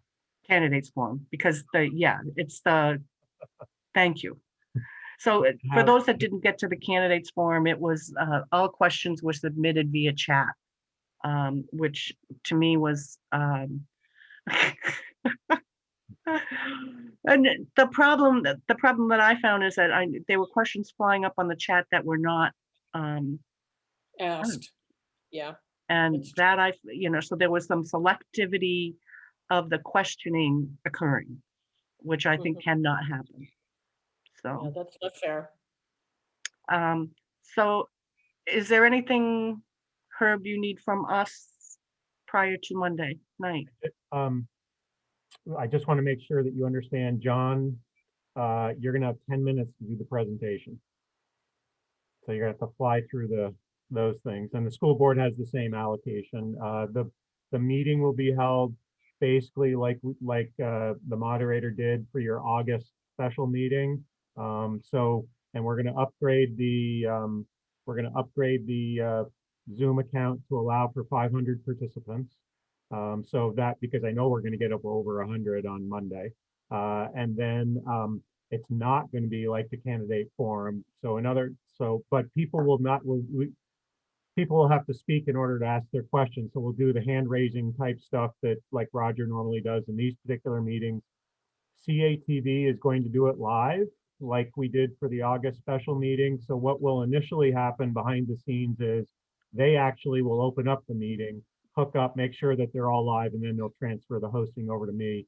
And then we'll go from there. Miranda and I and John will be down in the multi-purpose room together so that Miranda and I can, like we did in August, that we can help assist John through the process and be able to make sure that we get hands and questions and all that. And then John is going to try to do a really good job. It's hard when you have 40 articles or something like that. We're really going to try to compartmentalize the individual stuff. So he's going to, administratively, it's going to be painful, but I think in the long run, it's going to save time where he's going to say, okay, anybody that has, wants to ask a question about Article 3, please raise your hand. and then we'll have to wait a couple seconds, and then we'll start in on that. And then once he's done with that, I'll go through and clean out all the hands that are up, and then he'll ask for the next article. So the idea again is that we don't have this whole mishmash, and Roger knows what I'm understanding. It's like, well, if someone leaves their hand up, was it for that article, the next article, or whatever? So we're trying to keep it clean, but I think administratively it's just going to be a little taxing until we get into it. Other than that, it's not going to be really any different from John will have some rules about minutes of being able to talk on the microphone and all that, but nothing different. And I don't think there's anything else that, sorry to answer your question, Claudette. I don't think there's anything from me that I need. I might need some, Roger, I think if you can help pay attention to some stuff, if there's some hosting questions that I might have through the process, I might reach out to you in the middle of the meeting or something, but because I don't know, honestly don't know what I'm going to do it, have Miranda do it sooner, but when we upgrade to the 500 participants, I honestly don't know what the hosting screen will look like. I assume it'll be just the same thing, but just a lot more pages that you go through, right? But I don't know if there are any other accommodate or levels of cool things that you can tinker with or something like that. But that's it. Yeah. Sorry, Roger, did you have a response to? No. Pam, did you have a question? Yeah, I do have a question. Last night, Arlene asked everyone to turn off their video and mute their sound. So I'm wondering, is that advisable for this town meeting too? Because I think if everybody does their video, it takes up too much of the broadband. But it's their individual broadband. It's not anybody else's broadband. But it makes it, I think it makes things kind of wonky if everybody has their video on, and certainly muting makes a lot of sense because you don't want a lot of background noise or whatever. Yeah, I would agree with the muting. I don't agree with the turning the cameras off. Every large Zoom meeting I've ever been in, they've asked people to do that. The people that aren't actually actively in the discussion. And then there's a thing you can do on your viewing that says, don't show me people whose camera's not on. And so then everyone at home is automatically always seeing whoever's talking. Right. Okay, I guess it's just as in the physical town meeting, being able to have the picture or see who is talking and not just have a name. Yeah, that's depressing as a town meeting. Well, maybe they could turn on their video when they're ready to talk, just like they turn on their mic. But yeah, I think it really creates a wonkiness and you get a lot of freezing and that kind of vibrating voice thing. I agree with your turn. To speak, they should turn on the camera. But they'll automatically come in with their microphones off. And actually, if you know Zoom well enough, that when people's cameras are on, they glide to the top. So anybody whose camera's off, you don't appear in the front. So like what John is saying is that during the school board meeting, none of the select board members should have their cameras on. Let the school board have their cameras on, and they'll rise to the first screen along with John, John Carroll. And then once they're done with their stuff, because they're going to go first, they should all turn their cameras off, and then the select board members should turn theirs on. And wherever you're sitting in the middle of the room, you will come up to the first page. Okay. And just like John said, whoever's speaking, like right now, my little box is yellow all around it because I'm the one that's talking. So you know who's talking. Okay. Yeah. Linda, did you have a comment? I'm just thinking outside the box a little bit because of this virus and not being able to physically be there. Is there any option that would allow people to submit their questions ahead of time to be considered if they don't use the computer or don't call in? I don't know with this new process if that's anything that would be allowed, or if it would simplify your trying to to consolidate questions. I don't know the answer to that. And I don't know if it's dictated by statute or not. Well, No, I mean, I don't think, it's not stated by statute. If anybody wants to submit questions ahead of time, I certainly can pass those along to the moderator. But it is intended to be a sort of a live event. And it is for, if people want to participate, they should call in or hook in. If they just want to watch it, then certainly watch CATV. So the only thing with CATV is it has that 20 to 25-second delay. So if somebody literally wants to participate, they should do it via Zoom, not CATV. But if they're just people that are wanting to listen, they can just do it at CATV. But if they can't participate or whatever, or they don't have a computer and they have a question, I would just suggest that they send those, Linda, to have them send it to John Carroll, care of my office, or something like that. Thank you very much for that. So if there's nothing else, then we're gonna move on because we're behind on time here. The next item is the organizational meeting. March 3rd is not the second Wednesday. So is everybody okay with a March 3rd organizational meeting? And as Herb sent out a email splitting out, you've all read that. I just not shaking of heads, March 3rd, okay? Yep. Yes. Okay. So, The split and is sensible too, I think. 6:30 as well, just because I think, Herb, you're the one that warns this meeting. Are you not? I mean, you chair this meeting. Just for about 2 seconds until you figure out who's going to steal the gavel from me. Yep. So will you be putting the agenda together? Sure, I'll put the agenda together and I'll have the town manager's contract on there and we'll move right along. All right. Yes, no, Miranda and I will take care of that. And again, the idea will be just to do those basic things, and any of the appointments will deal at a future time frame. Yep. Okay. And then the one last thing though, because you've done it a little fluky over the last couple of years, there was a, Langus, you'll have to remind me, how do we do the chair? Remember, sometimes we take some time to talk about it before we actually elect the chair. Did we stop doing that? I can't remember. No, we talked about it last time before. Okay. John did a good double idea. motion last time, though. It was interesting. The what? You did a double motion last time. You proposed your chair and vice chair in a motion. Okay. Oh, that's true. But there was that, but it did, okay, so maybe we moved past it because it seems to me there was some time where we wanted to delay a little bit to let the new. We had talked a couple of years ago about waiting for the next meeting to have that, and then we canned that idea. Yeah. Okay. All right. So moving on, we're going to be going into executive session. So Roger will be putting everybody into the waiting room and we'll be back. I'll be back in 1 minute.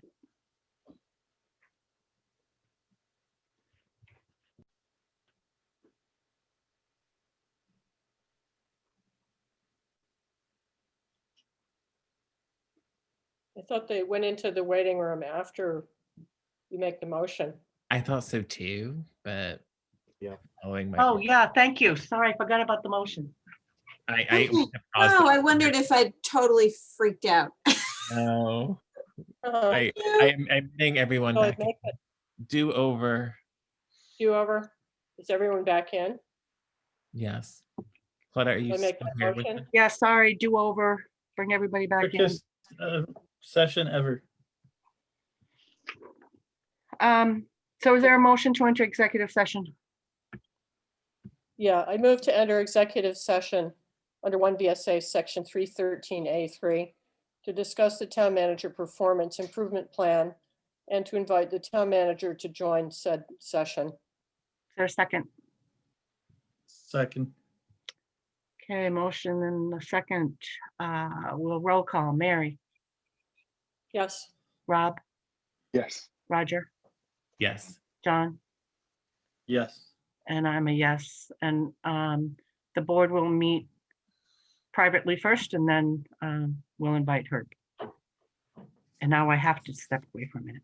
Is there a motion to enter public session? So moved. Is there a second? Second. Motion made by Mary, seconded by Rob at 9. So we'll do a roll call. Mary, Yes. Rob, Yes. Roger, Yes. John, Yes. and Claudette's a yes. So back at public session at 9:49. And is there a motion to adjourn? I move to adjourn. Is there a second? Second. Motion made by Mary, seconded by Rob. John, I see. Thanks, everyone. So See you at the end. I hit the wrong button. Who made it? So I ended up leaving the meeting accidentally. Who hit the? Mary made the motion to enter public. Rob seconded. Thank you. We entered public at 9:49. And now Mary made the motion to adjourn. Rob seconded. And again, thank you, John, for your service to the town. Did we vote yet? Not yet. Oh, okay. Popular acclamation. So, Mary, how do you vote? Yes. I vote yes. Rob? Yes. Roger? Yes. And John, as your final vote at your final meeting, how do you vote? I'm going to vote no. I just wanted to keep going. And I'm a yes. So that's a 4 yes, 1 no to adjourn. And we are adjourned. Thank you, everyone. Thank you. Thanks, guys.